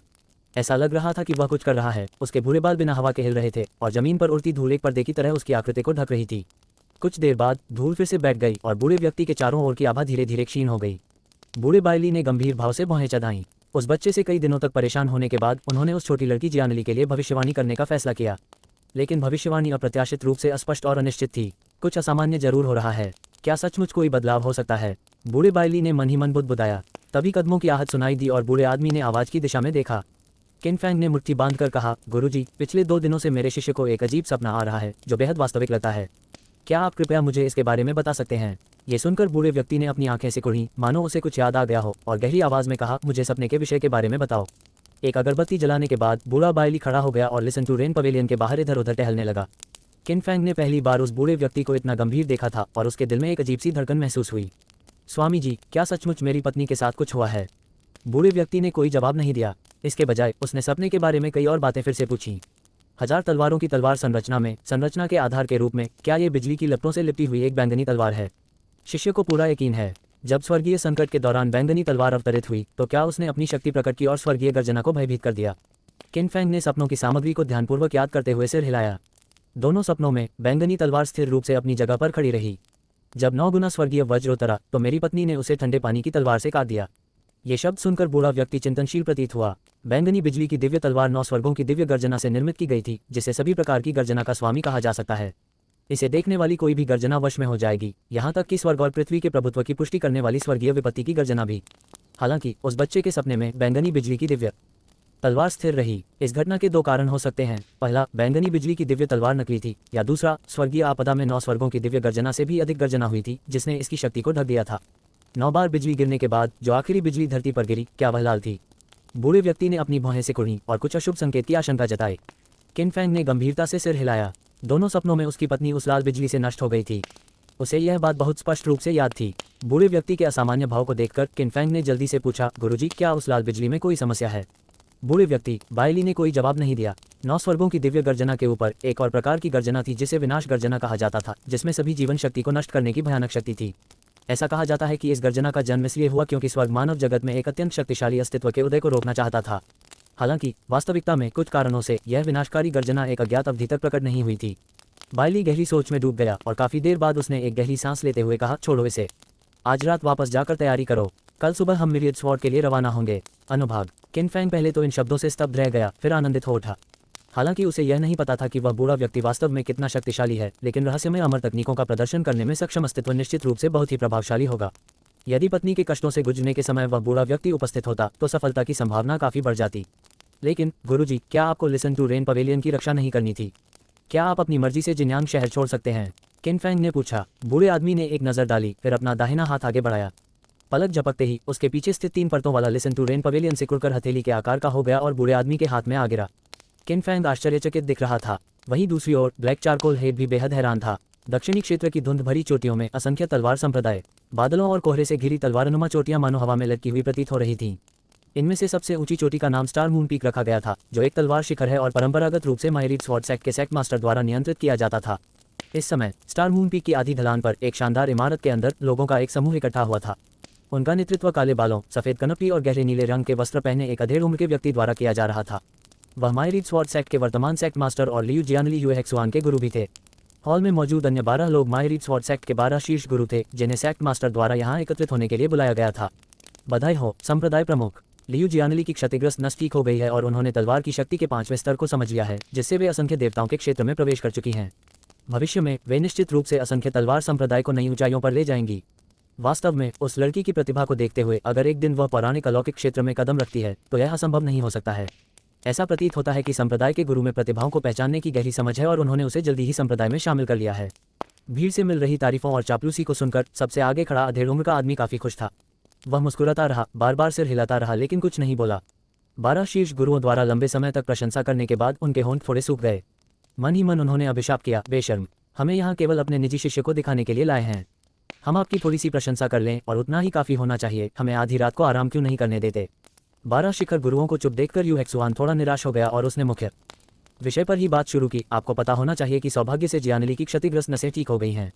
अब उसके शरीर में ऊर्जा अत्यधिक है और वह किसी भी समय तीसरे स्तर तक पहुंच सकती है और स्वर्ग पृथ्वी पर अपना प्रभुत्व स्थापित कर सकती है। हालांकि वह अपनी पिछली परीक्षा में असफल रही, लेकिन इस बार तलवार पूर्वजों की तलवार बैंगनी वज्र दिव्य तलवार की सहायता से वह निश्चित रूप से इसे पार कर लेगी। जब शीर्ष गुरुओं ने यह सुना तो उन्होंने एक एक करके सिर हिलाया। लियू जियानली की प्रतिभा और पर्पल थंडर डिवाइन स्वॉर्ड के समर्थन के साथ एक सफल परीक्षा की संभावना बहुत अधिक थी। तब तक मायरीड स्वॉर्ड सेक्ट में तीसरे स्तर का एक और विशेषज्ञ शामिल हो जाएगा, जो स्वॉर्ड एम्परर सिटी और मिलिट्री हाउस को पीछे छोड़ देगा। ये देखकर यूएक्सुआन ने गला साफ किया और आगे कहा, स्वर्ग और पृथ्वी के प्रभुत्व की पुष्टि से बेहतर ढंग से निपटने के लिए हमें स्वाभाविक रूप से 1000 तलवारों की संरचना स्थापित करने की आवश्यकता है। आज रात मैंने सभी को इस बात पर चर्चा करने के लिए आमंत्रित किया है कि इस संरचना को किस तलवार शिखर पर स्थापित करना अधिक उपयुक्त होगा। संकोच न करें, खुलकर अपनी राय व्यक्त करें। यूएक्सुआन इस मामले को 2 कारणों से जल्द सुलझाना चाहती थी। पहला कारण यह था कि लियू जियानली की ऊर्जा लगभग अनियंत्रित थी, इसलिए उन्हें तलवार संरचना को जल्द से जल्द स्थापित करना आवश्यक था ताकि वह संरचना में तलवार ऊर्जा को महसूस करने और निर्देशित करने के लिए कुछ समय निकाल सके। यह 1000 तलवार संरचना को नियंत्रित करने और स्वर्गीय आपदा से निपटने के लिए अत्यंत महत्वपूर्ण था। दूसरे, लियू जियानली द्वारा स्वर्ग और पृथ्वी के प्रभुत्व की पुष्टि के पूर्व सक्रियण के कारण मूल रूप से 13 तलवार शिखरों में से केवल 10 ही शेष रह गए। इसलिए कोई भी शिखर गुरु नहीं चाहेगा कि उसके तलवार शिखर पर प्रतिकूल प्रभाव पड़े। जैसा कि उम्मीद थी, ये शब्द कहे जाने पर 12 शीर्ष गुरुओं में से किसी ने भी कुछ नहीं कहा। हॉल में कुछ देर के लिए सन्नाटा छा गया। यूएक्सुआन ने नाराजगी जताते हुए कहा, सब लोग चुप क्यों हैं? क्या संप्रदाय की मदद के लिए तीसरे दर्जे के विशेषज्ञ को शामिल करना आपके छोटे से स्वॉर्ड पीक से कम महत्वपूर्ण है? यह मामला मायरीड स्वॉर्ड सेक्ट के भविष्य से जुड़ा है। 12 शीर्ष गुरुओं ने एक दूसरे की ओर देखा और अचानक एक मौन सहमति उत्पन्न हो गई। मेरे मन में एक अपरिपक्व विचार आया है। क्या हम 10,000 स्वॉर्ड फॉर्मेशन को स्टार मून पीक पर स्थापित कर सकते हैं? हम यूएक्सुआन ने अपनी भौहें ऊपर उठाईं। बहुत अच्छा विचार। स्टार मून पीक पीढ़ियों से संप्रदाय के गुरुओं का साधना स्थल रहा है। यहाँ तलवारों की ऊर्जा सघन है और संप्रदाय में स्थित केवल तलवार मकबरा ही इसकी बराबरी कर सकता है। जैसा कि सभी जानते हैं, 10,000 तलवारों की संरचना के चारों ओर तलवार की ऊर्जा जितनी अधिक होगी उसकी शक्ति उतनी ही अधिक होगी। लेकिन यूएक्सुआन ने अपना हाथ उठाया। एक अन्य व्यक्ति ने तुरंत बीच में टोकते हुए कहा, जी हाँ, यह एक अच्छा विचार है। इसके अलावा लियू जियानली संप्रदाय गुरु की प्रत्यक्ष शिष्या हैं। तर्क और भावना दोनों ही दृष्टि से उन्हें संप्रदाय गुरु के तलवार शिखर पर आयोजित परीक्षा से गुजरना चाहिए। जब इस संप्रदाय की आने वाली पीढ़ियां इस अभिलेख को देखेंगी तो यह एक शानदार कहानी होगी। विभिन्न शिखर गुरुओं ने अपने अपने विचार व्यक्त किए और अंत में उन्होंने सर्वसम्मति से कहा, संक्षेप में, संप्रदाय गुरु 10,000 तलवारों की संरचना को तारा चंद्रमा शिखर पर स्थापित किया जाए। यूएक्सुआन के चेहरे पर भावभंगिमा उठे, माथे की नसें उभर आईं। अंततः कुछ अनिच्छा के साथ उसने सिर हिलाकर बात समाप्त कर दी। भव्य ढंग से सजाए गए और उत्कृष्ट रूप से सुसज्जित कमरे में एक जालीदार पर्दे के पीछे एक धुंधली आकृति सीधी बैठी थी, जो लयबद्ध रूप से मेज की सतह पर थपथपा रही थी, जिससे एक लयबद्ध ध्वनि उत्पन्न हो रही थी। कुछ ही पलों में काले वस्त्र पहने एक आकृति अचानक प्रकट हो गई। पतले पर्दे के पीछे से एक अजीब सी आवाज गूंजी, कैसा चल रहा है? लियू जियानली की मायरियड स्वॉर्ड सेक्ट में वापसी सुनिश्चित करने और स्वर्ग पृथ्वी पर प्रभुत्व स्थापित करने की प्रक्रिया शुरू करने के लिए योजना के अनुसार पर्पल थंडर डिवाइन स्वॉर्ड प्रकट हुई है। काले वस्त्रधारी व्यक्ति ने लापरवाही से जवाब दिया। ये शब्द सुनकर परछाई ने प्रशंसा की। 20 वर्ष से कम आयु की तृतीय श्रेणी की तलवारबाज देवी, इतिहास में किसने ऐसा कारनामा किया है? बस अफसोस की बात है कि मैंने उसकी दिव्य परीक्षा को थोड़ा और कठिन बना दिया। विनाशकारी गर्जना के नीचे कोई भी जीवित नहीं रह सकता। काले वस्त्रधारी व्यक्ति ने पूछा, लियू जियानली के खिलाफ कार्रवाई क्यों की जा रही है? क्या आपको चिंता है कि वह भविष्य की योजना में एक बाधा बन सकती है? अगर उसे थोड़ा और समय दिया जाए तो वह एक महत्वपूर्ण खिलाड़ी बन सकती है, लेकिन अभी नहीं। सच कहूँ तो मुझे उससे कोई शिकायत नहीं है। ये कदम उसके खिलाफ नहीं है। मैं बस सर्वनाशकारी गर्जना को प्रकट करना चाहता हूँ और इस कष्ट से गुजरने वाला व्यक्ति स्वाभाविक रूप से प्रतिभाशाली होना चाहिए। वह संयोगवश इस मानदंड पर खरी उतरती है। कुछ देर रुकने के बाद पर्दे के पीछे की परछाई मुस्कुराए और बोली, वैसे मुझे उस व्यक्ति का शुक्रिया अदा करना है जिसने उसकी नाड़ी की चोट को ठीक किया। इससे मेरा बहुत समय बच गया। मूल रूप से मैं उम्मीदवार को तलवार सम्राट शहर के बाइगुशुंग में स्थानांतरित करने की योजना बना रहा था। महान कियान में तलवारबाजी के 2 प्रतिभाशाली शिष्य हैं, लियू परिवार के लियू जियानली और तलवार सम्राट की बेटी बाइगुशांग। हालांकि बाद वाला पहले वाले से थोड़ा कमतर है, लेकिन अंतर महत्वपूर्ण नहीं है।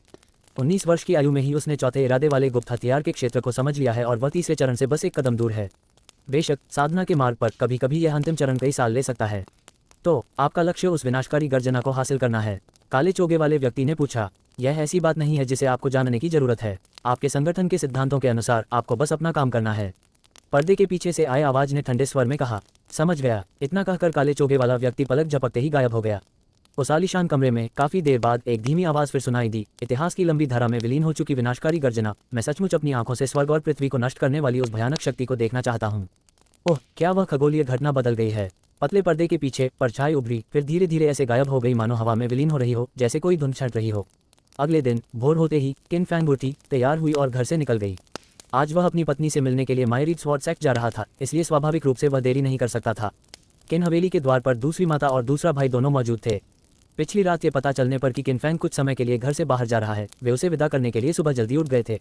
फैंगर, ये सफर लंबा है, इसमें कम से कम 2 दिन लगेंगे। मौसम ठंडा है, ज़्यादा कपड़े पहनना और ठंड से बचना।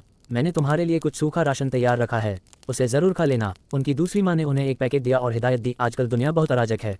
भले ही तुम आधिकारिक सड़क पर यात्रा कर रहे हो, ये पूरी तरह सुरक्षित नहीं है। सावधान रहना, अगर कोई खतरा दिखे तो लापरवाही मत करना। अगर उससे बच सकते हो तो बचो। समझे? मैं समझ गई दूसरी माँ, चिंता मत करो, किन फैंग ने जवाब दिया। दूसरी तरफ उनके दूसरे भाई ने चिंता व्यक्त करते हुए कहा, भाई क्या तुम सचमुच नहीं चाहते कि मैं तुम्हारे साथ जाऊं? किन फैंग ने सिर हिलाते हुए कहा, शिंग की सुरक्षा मेरे लिए काफ़ी है। तुम घर पर रहो और घर का अच्छे से ख्याल रखना, वरना मैं चैन से नहीं जा पाऊंगा। ठीक है बड़े भाई, मेरे घर पर होने से आप निश्चिंत रह सकते हैं। हाँ, किन फैंग ने आश्वस्त होकर अपने भाई के कंधे पर थपथपाया। कुछ और बातचीत के बाद किन फैंग ने चारों ओर देखा और अचानक हैरान हो गया, पिताजी कहाँ हैं? जब उनका बेटा लंबी यात्रा पर निकलने वाला है तो वे कहाँ चले गए? क्या उन्हें उसे विदा करने के लिए बाहर नहीं आना चाहिए था? इस पर उनकी दूसरी माँ ने कुछ कहना चाहकर अपना मुंह खोला, लेकिन फिर रुक गईं। तभी उन्हें द्वार के बाहर से पिता की आवाज़ सुनाई दी, मैं यहाँ हूँ।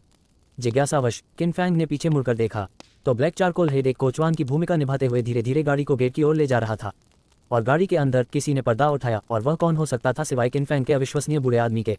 पिताजी, आप गाड़ी में कैसे हैं? किन फैंग ने आश्चर्य से कहा। पिताजी गर्व से भरे हुए थे। मैंने पहले एक शानदार पैसे कमाने का तरीका सोचा था, जो था 100 फूलों की घाटी से कुछ चाय की पत्तियां खरीद कर बेचना। बस निकलने का समय नहीं मिल पाया। जब मुझे पता चला कि आप मायरियड स्वॉर्ड सेक्ट जा रहे हैं तो संयोग से वह रास्ते में ही पड़ रहा था। महोदया निश्चिंत रहिए, मैं फैंगर के साथ चलूंगा। ये सुनकर किन फैंग का चेहरा तुरंत सख्त हो गया। इस उपद्रवी के साथ उसे रास्ते में कितनी मुसीबतों का सामना करना पड़ेगा। दूसरी माँ ने आह भरी, मैंने कल रात उसे बहुत देर तक समझाया, लेकिन उसने मुझे यकीन दिलाया कि इस बार का विचार जरूर बड़ा मुनाफा दिलाएगा।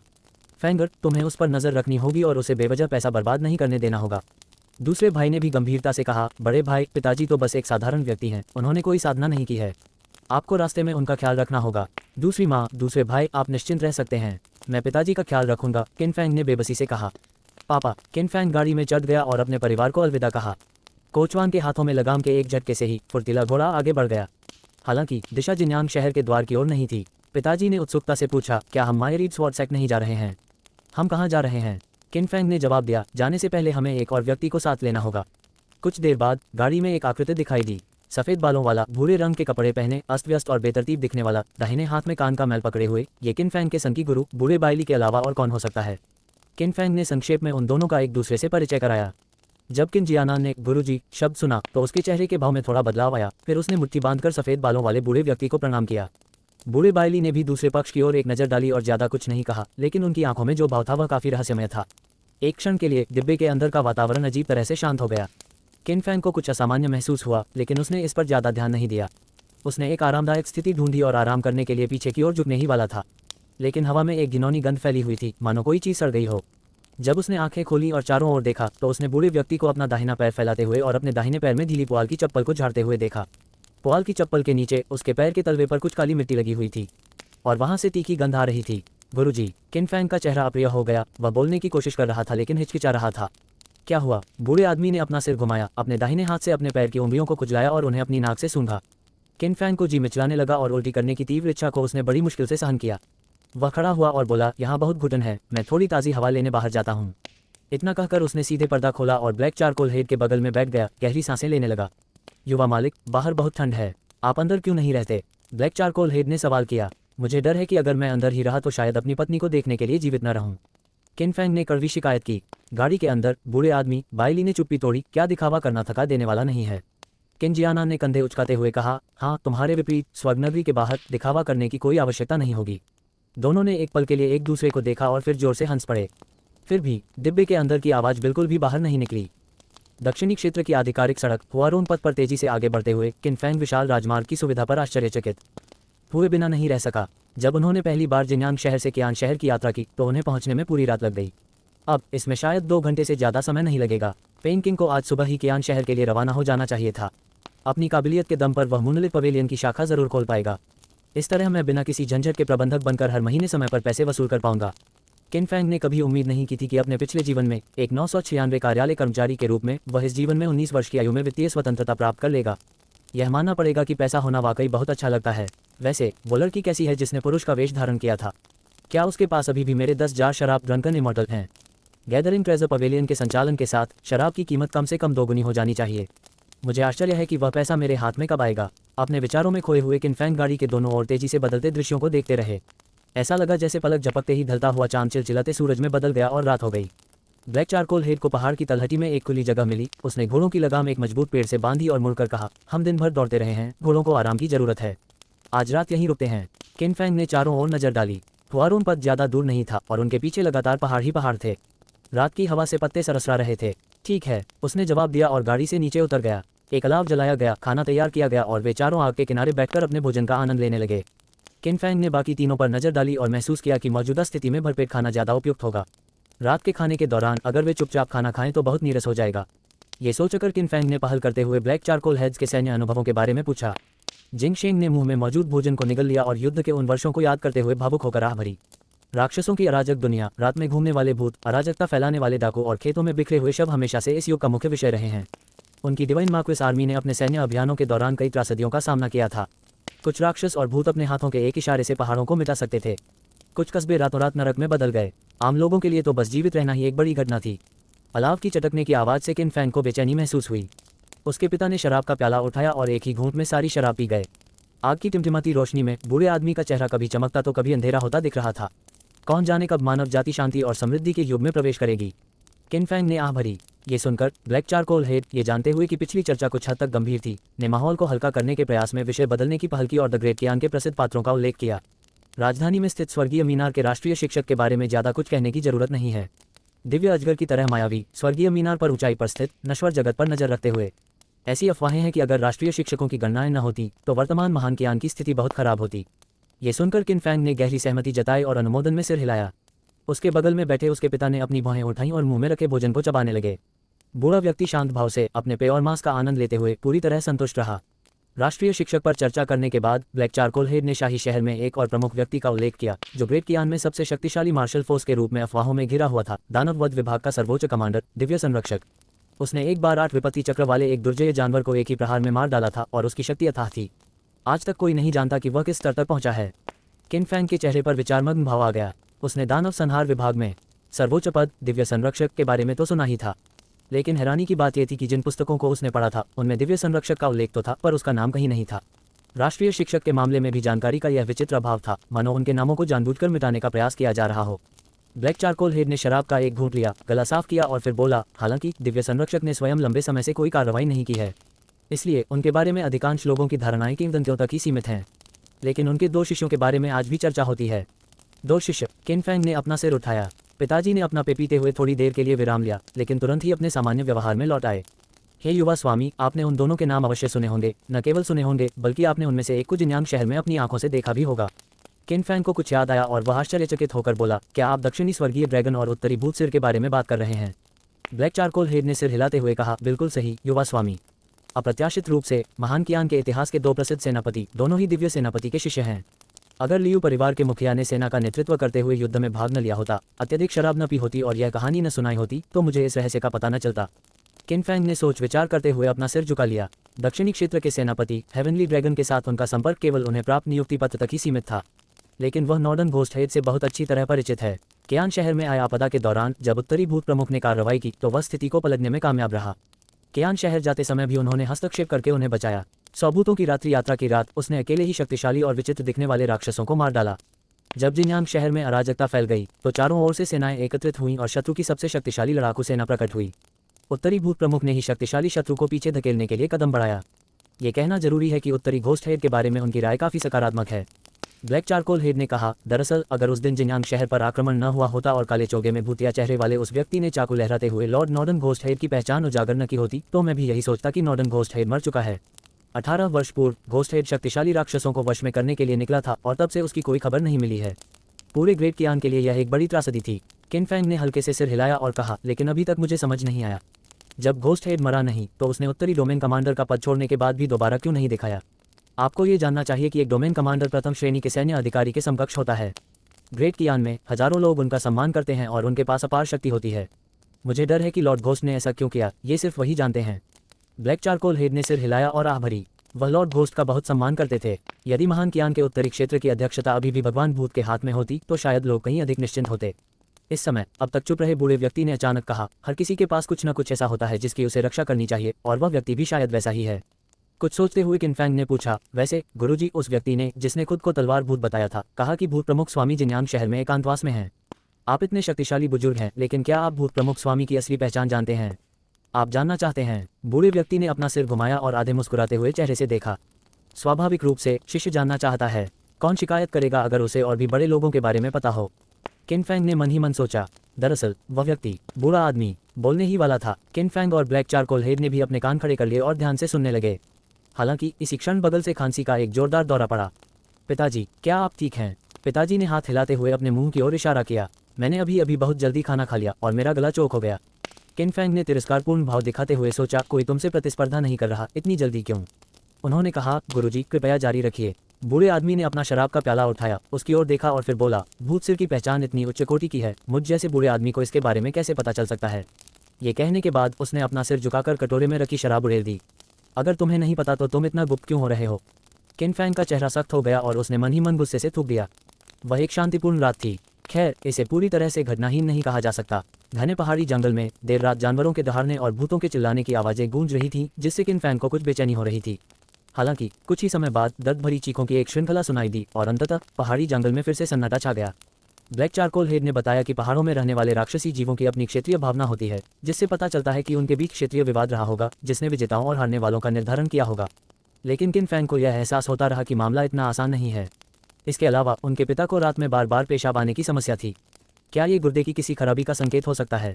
अगली सुबह किन फैंग और उनका समूह फिर से रवाना हुआ और हुआरोन रोड के साथ उत्तर पश्चिम की ओर अपनी यात्रा जारी रखी। घोड़ों के खुरों की आवाज गूंज उठी और ठंडी हवा चाकू की तरह चुभने लगी। घोड़े की सवारी कर रहा black charcoal head Divya martial वंश की छठी अवस्था का मार्शल आर्टिस्ट था, इसलिए भीषण ठंडों से ज्यादा परेशान नहीं कर रही थी। हालांकि किन फैंग अलग थे। वह सिर्फ एक विद्वान थे और उनका शरीर इतना मजबूत नहीं था, इसलिए उन्होंने पूरी यात्रा के दौरान अपना सिर नीचे रखा और अपने कपड़ों में खुद को लपेटे रखा। उसे कांपते हुए देखकर ब्लैक चारकोल हेड ने उसकी ओर देखा और उत्सुकता से पूछा, युवा स्वामी, गाड़ी में क्यों नहीं बैठते? मैं थोड़ा और जीना चाहता हूँ। किन फैंग ने जवाब दिया और ठंडी हवा का एक झोंका उसके मुंह में घुस गया, जिससे वह कांप उठा। उसने तुरंत अपना मुंह बंद कर लिया। दरअसल सुबह उसने गाड़ी में बैठने का सोचा था, लेकिन जैसे ही उसने पर्दा खोला उसे एक तीखी गंध आई, जिससे वह तुरंत पीछे हट गया। उसे यह जानने की उत्सुकता थी कि गाड़ी में बैठा उसका बूढ़ा आदमी उस दुर्गंध को कैसे सहन कर पा रहा था। गाड़ी के अंदर किन जियानान ने अपने बगल वाली सीट पर लेटे बूढ़े आदमी को देखा और भौहें चढ़ाकर पूछा, क्या तुम अपने बदबूदार पैरों के बारे में कुछ नहीं कर सकते? बूढ़े बायली ने बेफिक्री से अपना कान खुजाते हुए कहा, क्या बात है, अपने बेटे पर तरस खा रहे हो? अरे वह तो अभी 7वीं श्रेणी के धार्मिक ऊर्जा क्षेत्र में प्रवेश कर चुका है। उसकी धार्मिक ऊर्जा अभी तक ठोस नहीं हुई है। उसे बाहर की ठंडी हवा में रखने से उसकी धार्मिक ऊर्जा पर नियंत्रण को मार्गदर्शन और मजबूती मिलेगी। किन जियानान के चेहरे पर थोड़ी नरमी आई, लेकिन बायली ने आगे जो कहा उससे उसकी माथे की नसें फड़कने लगीं। बेशक मैंने पहले जो कहा वो सब बकवास था। डिब्बे में तो बस थोड़ी सी जगह है, अगर वो भी अंदर आ गया तो मुझे लेटने की भी जगह नहीं मिलेगी। बूढ़े आदमी ने अपने बदबूदार पैरों को आराम से हिलाते हुए हंसते हुए कहा। उन चारों ने दोपहर के भोजन के लिए केवल थोड़ी देर का विश्राम किया और फिर अपनी यात्रा तेज गति से जारी रखी। जैसे जैसे आसमान में अंधेरा छाने लगा वे एक घाटी में पहुंच गए। सर्दियों के मौसम के बीच में होने के बावजूद घाटी के बाहर पेड़ हरे भरे थे और हवा फूलों की सुगंध और पक्षियों के चहचहाने से भरी हुई थी। जो फूल केवल वसंत, ग्रीष्म और शरद ऋतु में ही खिलने चाहिए वे भी यहाँ पूरी तरह खिले हुए थे। और यही वह आवश्यक मार्ग भी है जिसके द्वारा वे मायरीड स्वॉर्डसैक 100 फूलों की घाटी तक जा सकते हैं, जहाँ पूरे साल रंग बिरंगे फूलों के साथ वसंत जैसा माहौल रहता है। गुरुजी, आज रात हम इसी घाटी में विश्राम करेंगे और कल सुबह जल्दी निकलेंगे। हम दोपहर तक मायरीड स्वॉर्डसैक पहुंच जाएंगे। किन फैंग ने सिर हिलाया। घाटी में पहुंचते ही यात्रा की ठंड दूर हो गई। ब्लैक चारकोल हेड धीरे धीरे गाड़ी को पहाड़ी घाटी की ओर सड़क पर ले गया। आगे धीरे धीरे बढ़ती भीड़ को देखकर उसने आह भरी। मुझे उम्मीद नहीं थी कि इस समय भी इतने सारे लोग होंगे। किन फैंग ने उत्तर दिया, 100 फूलों की घाटी में लोगों का प्रवाह अधिकांश स्वर्गिक शहरों के प्रवाह के बराबर है। ऐसा क्यों है स्वामी? ब्लैक चारकोल हेड हैरान था। किन फैंग ने समझाया, मैंने इसके बारे में किताबों में भी पढ़ा है। इसके 3 कारण हैं। पहली बात तो यह है कि 100 फ्लावर वैली अच्छी तरह से जुड़ी हुई है और पूर्वी क्षेत्र मायरीड स्वॉर्डसैक और इंपीरियल सिटी जाने वाले लोग अक्सर यहाँ से होकर गुजरते हैं। दूसरा, 100 फूलों की घाटी की प्रकृति के कारण यहाँ साल भर वसंत ऋतु जैसी गर्मी रहती है जो फूलों के खिलने के लिए उपयुक्त है।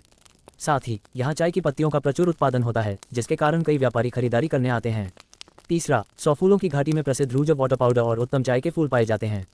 प्रभावशाली परिवारों की कुलीन महिलाएं अक्सर प्रशंसा के कारण यहाँ आती हैं। ब्लैक चारकोल हेड ने ज्ञानोदय के साथ सिर हिलाया। इसमें कोई आश्चर्य की बात नहीं है कि मैंने लोगों को ये कहते सुना है कि कभी कभी शाही राजधानी की कुलीन रखेलें और राजकुमारियां भी यहाँ खेलने आती हैं।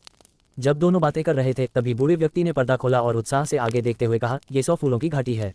यहाँ से कुछ चाय की पत्तियां खरीदकर उन्हें जिन्यांग शहर में बेचने के बाद मुझे पूरा यकीन है कि मैं अच्छा मुनाफा कमा सकता हूँ। किन फैंग उनकी बातों पर चुप रहा।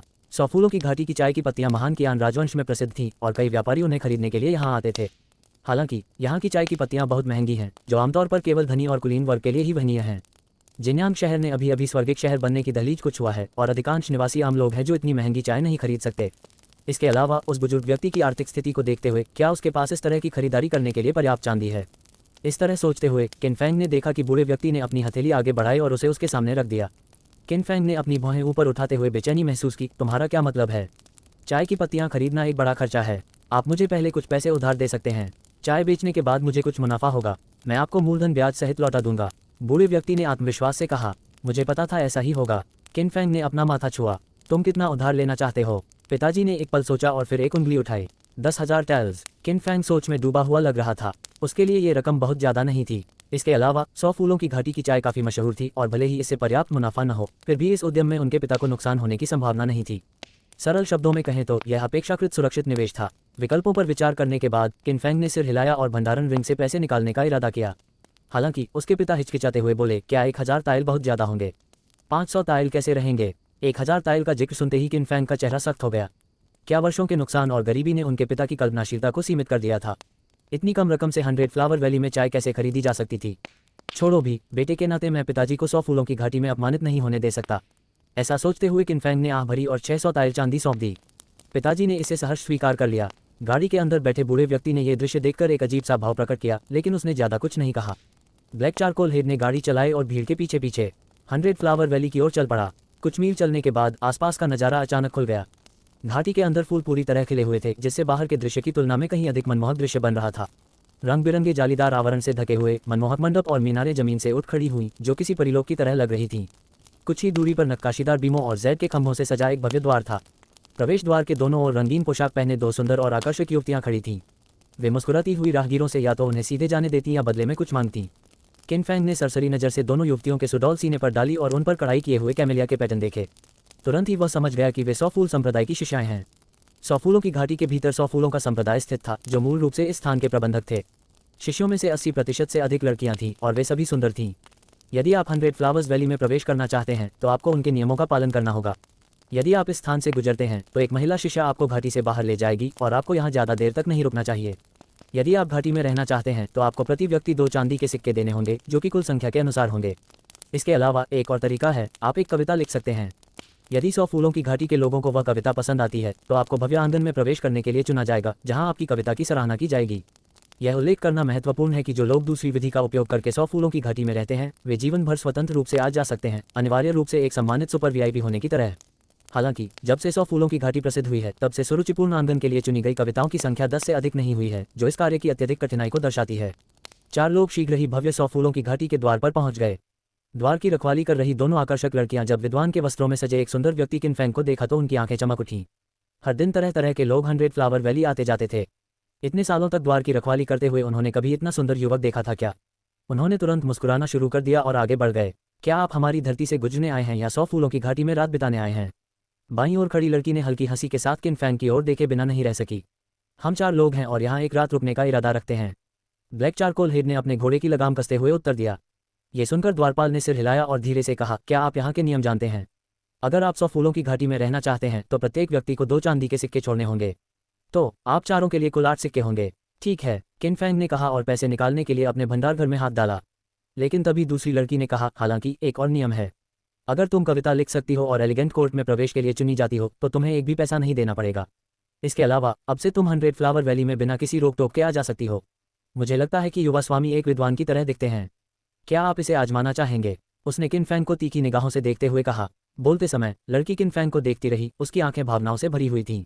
बाईं ओर खड़ी लड़की ने अपनी बाहें थोड़ी ऊपर उठाते हुए कहा, इतना ही नहीं, अगर आपकी कविता एलिगेंट कोर्ट के लिए चुनी जाती है तो उसे दूसरों के देखने और सराहना करने के लिए प्रदर्शित किया जाएगा। आप जानते हैं 100 फूलों की घाटी में हर दिन बहुत से लोग आते जाते हैं। एक साहित्यकार के लिए यह बहुत बड़ा सम्मान है। शाही शहर की महान साहित्य अकादमी के कई युवा कवियों ने एलिगेंट कोर्ट में अपनी कविताएं लिखी हैं, जिनकी चर्चा आज भी होती है। जैसे ही उसने बोलना समाप्त किया उसने पास ही स्थित एक फूलों के बगीचे की ओर इशारा किया। फूलों के बगीचे के बाहर लोगों का एक समूह इकट्ठा हुआ और बगीचे के बाहर लटकी हुई कविता की पांडुलिपियों की प्रशंसा कर रहा था। फूलों के बगीचे के सबसे ऊपरी हिस्से में सोने के फ्रेम में जड़ी एक कविता विशेष रूप से आकर्षक थी। वह फूलों का बगीचा वही भव्य दरबार था जिसका जिक्र उस लड़की ने किया था। किनफेंग ने एक पल सोचा और फिर सिर हिलाया। कोई जरूरत नहीं, ये कहते हुए उसने अपनी जेब से 8 चांदी के सिक्के निकाले। दोनों लड़कियों ने एक दूसरे की ओर देखा, उनकी आंखों में थोड़ी निराशा झलक रही थी। चांदी के सिक्के चुकाने के बाद ब्लैक चारकोल हेड ने गाड़ी को 100 फ्लावर वैली के गेट से होते हुए ले गया। उसी समय उसने उत्सुकता से पूछा, सर आपने कोशिश क्यों नहीं की? आपकी प्रतिभा के साथ एक साधारण कविता लिखना तो सहज होना चाहिए और इसमें ज़्यादा खर्च भी नहीं आएगा, है ना? सिर्फ 8 चांदी के सिक्के, इतनी मेहनत क्यों करनी? वैसे भी कविता का उद्देश्य भावनाओं को व्यक्त करना है, भला ये भौतिक चीजें कविता को कैसे प्रेरित कर सकती हैं? किनफेंग ने इस विचार को खारिज कर दिया। ठीक उसी क्षण एलिगेंट कोर्ट की ओर से आश्चर्य भरी एक आवाज आई, देखो इस फूलों के बगीचे में कितने फूल खिले हैं। सचमुच जैसा कहा जाता था वैसा ही है। एक अच्छी कविता जन्म लेते ही एलिगेंट कोर्ट में फूल खिल उठते हैं।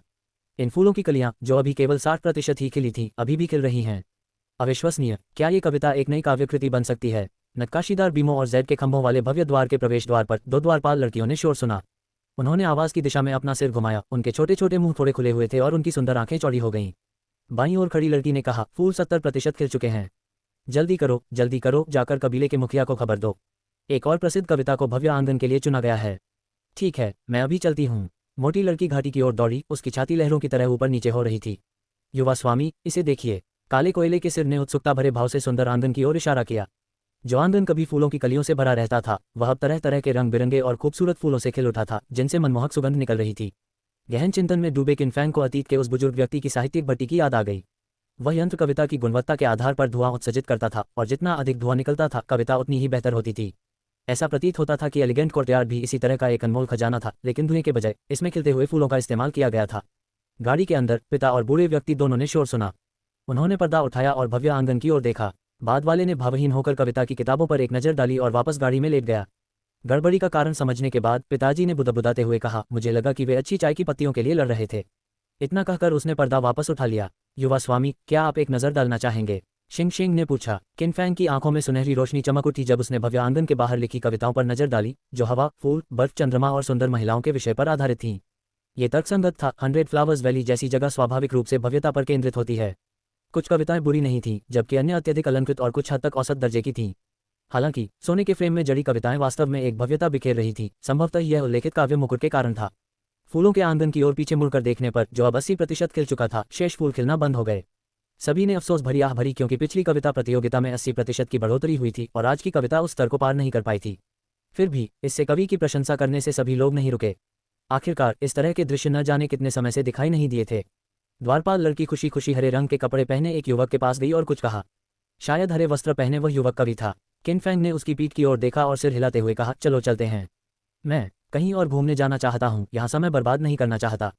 एक सराय ढूंढने और कमरे बुक करने के बाद समूह तितर बितर हो गया। वह बूढ़ा आदमी, जो हिलने डुलने में भी बहुत आलसी था, सीधे अतिथि कक्ष में गया और बढ़िया शराब और भोजन की मेज मंगवाए। पिताजी ने सराय मालिक से पूछा कि उन्हें चाय की पत्तियां कहाँ मिल सकती हैं, फिर वे उत्साह से वहां से चले गए। किन फैंग और ब्लैक चारकोल हेड सुगंधित और चहल पहल से भरी 100 फूलों की घाटी में टहल रहे थे। हालांकि यह एक आरामदेह सैर थी, लेकिन किन फैंग का एक उद्देश्य था। 100 फ्लावर्स वैली में महिलाओं के बीच लोकप्रिय रूज और पाउडर के अलावा वहां उत्कृष्ट और सुंदर आभूषण भी थे जो महिलाओं को मोहित कर लेते थे। वह अपनी खूबसूरत पत्नी के लिए एक अच्छा सा गहना चुनना चाहता था। बेशक अगर पर्याप्त समय होता तो वह निंगशुंग और मिस कैंग के लिए भी कुछ चुन सकता था। सराय मालिक के निर्देशों का पालन करते हुए किन फैंग और अन्य लोग जल्द ही एक खूबसूरत अटारी में पहुंच गए। अटारी में 3 बड़े अक्षरों वाली एक प्रमुख पट्टिका ने सबका ध्यान खींचा, जिस पर लिखा था खजानेदार तितली मंडप। ये भी 100 फ्लावर्स वैली के भीतर स्थित है, जो सबसे ज्यादा बिकने वाली ज्वेलरी की दुकान है। अटारी में प्रवेश करते ही एक जीवंत युवती उत्साह के साथ आगे बढ़ी। किन फैंग के इस दौरे का उद्देश्य जानने के बाद उसने उसे दुकान में सबसे लोकप्रिय आभूषण शैलियों से परिचित कराने के लिए प्रेरित किया।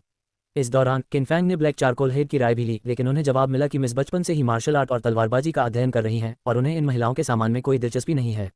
बेबसी में किन फैंग के पास केवल यही विकल्प बचा था कि वह सबसे पहले लैन निंगशुंग और कांग फे इलान को दिए जाने वाले गहनों को चुने। युवा स्वामी मालकिन को इन सब बातों की परवाह नहीं है, 2 चीजें खरीदना ही काफी है, जिंगशेंग ने कहा जब उसने देखा कि युवा स्वामी अभी भी ट्रेजर बटरफ्लाई पवेलियन में चीजों को देख रहे हैं। यहाँ के गहने सस्ते नहीं हैं, प्रत्येक गहने की कीमत कम से कम कुछ 100 चांदी के सिक्के है और युवा मालिक द्वारा पहले चुने गए 2 गहनों की शुरुआती कीमत कम से कम 1000 चांदी के सिक्के थी। नहीं, आपको गलतफहमी हुई, मैंने अभी तक आपकी पत्नी के लिए गहने नहीं चुने हैं। किन फैंग ने बिना शर्माए या हिचकिचाए कहा, जब आप 100 फूलों की घाटी में आए तो कुछ और चीजें खरीदना क्या सही नहीं होगा। ये सुनकर उस चंचल युवती ने मुस्कुराते हुए कहा, युवक की बात में दम है। शाही राजधानियों के खजाना संग्रह मंडप के अलावा 100 फूलों की घाटी में मिलने वाले गहने सबसे प्रसिद्ध हैं। मुझे आश्चर्य है कि कौन सी भाग्यशाली महिला इस युवक से विवाह करेगी। अगर मैं आपको बताऊं कि यह लियू जियानली है तो शायद आप कुछ और सोचेंगे।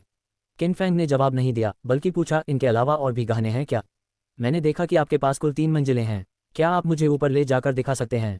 नीचे के कमरे में रखे गहने कुछ ज्यादा ही जटिल डिजाइन के हैं और उन्हें हमेशा लगता था कि वे लियू जियानली के साथ अच्छे से मेल नहीं खाते। युवती ने हल्के से सिर हिलाया, लेकिन ऊपर जाने से पहले उसने अचानक कहा, युवक, मैं आपको पहले ही बता दूं, तीसरी मंजिल पर जो गहने हैं उन्हें आप पैसों से नहीं खरीद सकते, वे भाग्य पर निर्भर करते हैं। भाग्य? किन फैंग और अन्य लोग उत्सुक थे और उन्होंने आश्चर्य व्यक्त किया। मेरे साथ आने पर आपको समझ आ जाएगा, युवती ने उन्हें ऊपर ले जाते हुए कहा। 29:03 9:30 PM दिलशाद गाइड का अनुसरण करते हुए वे तीसरी मंजिल पर पहुंचे। वहां गहनों की संख्या काफी कम थी, लेकिन प्रत्येक गहना एक पारदर्शी कांच के कटोरे में सुरक्षित रखा हुआ था, जो उनकी कीमतीता को दर्शाता था। नीचे दूसरी मंजिल पर रखी कीमती वस्तुओं के विपरीत यहाँ के पारदर्शी कांच के कटोरे पर ऐसे शब्द खुदे हुए थे जिन्हें समझना मुश्किल था। उदाहरण के लिए बारिश, पाला, पतझड़, चंद्रमा इत्यादि। युवती ने किन फैंग और अन्य लोगों की आंखों में उलझन देखकर मुस्कुराते हुए कहा, क्या सज्जन ने कांच के कटोरे पर लिखे शब्द देखे? इस स्तर से मनचाहा आभूषण लेने के लिए आपको एक भी पैसा खर्च करने की जरूरत नहीं है, लेकिन आपको उन शब्दों पर आधारित एक कविता लिखनी होगी। यदि रचित कविता कांच के कटोरे को सक्रिय कर सकती है तो वह खुल जाएगा और सज्जन व्यक्ति अंदर रखे गहने ले सकते हैं। किन फैंग असमंजस में दिख रहा था। 100 फूलों की घाटी में क्या कविताओं को इतना महत्व दिया जाता था? एलिगेंट कोर्ट के लिए भी यही स्थिति थी और ऐसा प्रतीत होता था कि ट्रेजर बटरफ्लाई पवेलियन के लिए भी यही बात लागू होती है। वह तीसरी मंजिल पर टहलते हुए कांच के कटोरे में रखे गहनों को ध्यान से देख रहा था। उनमें से अधिकतर गहने असाधारण थे, इनमें से कुछ को अब आभूषण नहीं बल्कि खजाना कहा जा सकता है। किन फैंग ने एक असामान्य वस्तु की ओर इशारा करते हुए पूछा, क्या इस पर भी वही नियम लागू होता है? युवती ने मुस्कुराते हुए सिर हिलाया, जब तक आप कांच के कटोरे को खोल सकते हैं, उसके अंदर जो कुछ भी हो आप उसे ले सकते हैं और हम आपसे एक भी सिक्का नहीं लेंगे। हालांकि अगर कांच का कटोरा नहीं खुलता है तो चाहे सज्जन 1000 या 10,000 सोने के सिक्के खर्च करने को भी तैयार हो, हम उसे नहीं बेचेंगे। यही ट्रेजर बटरफ्लाई पवेलियन के तीसरे तल का नियम है। किन फैंग समझ गया। फिर वह तीसरी मंजिल की गहराई की ओर बढ़ा और जल्द ही उसकी नज़र एक सफ़ेद जैब की हेयरपिन पर पड़ी। पूरी हेयरपिन बिल्कुल सफ़ेद थी, जिस पर पानी की लहरों जैसी हल्की नीली आकृतियां बनी हुई थीं। इसका समग्र आकार तलवार जैसा था, जिसमें अत्यधिक सजावट नहीं थी। पहली नज़र में सरल लगने के बावजूद ये बेहद आकर्षक था। एक नज़र में ही किन फैंग को यकीन हो गया कि यह उसकी पत्नी के लिए एकदम सही उपहार होगा। ऐसा प्रतीत होता था कि उन्होंने अपनी पत्नी को इस जेड हेयरपिन को पहने हुए अपने बालों में कंघी करते हुए धीरे से मुस्कुराते हुए कल्पना भी की थी। यही है, किन फैंग ने उत्साह से कहा, फिर अपना सिर नीचे करके कांच के कटोरे को देखा जिस पर स्पष्ट रूप से सुंदरता शब्द लिखा हुआ था। कविता के उस्ताद, मैं क्षमा चाहता हूँ, अपनी पत्नी की खातिर मैं आपकी कविता की नकल कर रहा हूँ, मतलब उधार ले रहा हूँ। इन विचारों के साथ किन फैंग ने ब्रश उठाने का इरादा किया। हालांकि उसके बगल में बैठी मनमोहक लड़की ने कहा, युवक स्वामी कृपया प्रतीक्षा करें। क्यों, क्या तुम अपने वचन से मुकर रहे हो? ब्लैक चारकोल हेड ने भौहें चढ़ाकर पूछा। किन फैंग ने भी अपना सिर घुमाया, जिससे उसके चेहरे पर जिज्ञासा का भाव झलक रहा था। गलतफहमी के लिए क्षमा चाहता हूँ। नियम तय हो चुके हैं और उनसे पीछे हटने का कोई कारण नहीं है। मैं बस युवा मालिक को एक बात याद दिलाना चाहता हूँ। दरअसल इस गहने को पाने की चाहत पहले भी कई लोगों ने रखी थी, लेकिन अंत में बिना किसी अपवाद के सभी को खाली हाथ लौटना पड़ा। शिंग शिंग उदासीन और आत्मविश्वासी बना रहा। उनमें प्रतिभा की कमी थी और वे ऐसी कविता नहीं लिख सकते थे जिससे स्वाभाविक रूप से कांच खुल जाए। इसीलिए वे खाली हाथ लौट आए। लेकिन मेरे युवा स्वामी उनसे कहीं बढ़कर हैं। लड़की मुस्कुराई और सहमत हुई। महोदय सही कह रहे हैं, आपके युवा स्वामी कोई साधारण व्यक्ति नहीं है। लेकिन मैं जो कहना चाहती हूँ वह कुछ और है। जब आप दोनों 100 फूलों की घाटी में प्रवेश करेंगे तो आप निश्चित रूप से भव्य प्रांगण से होकर गुजरेंगे।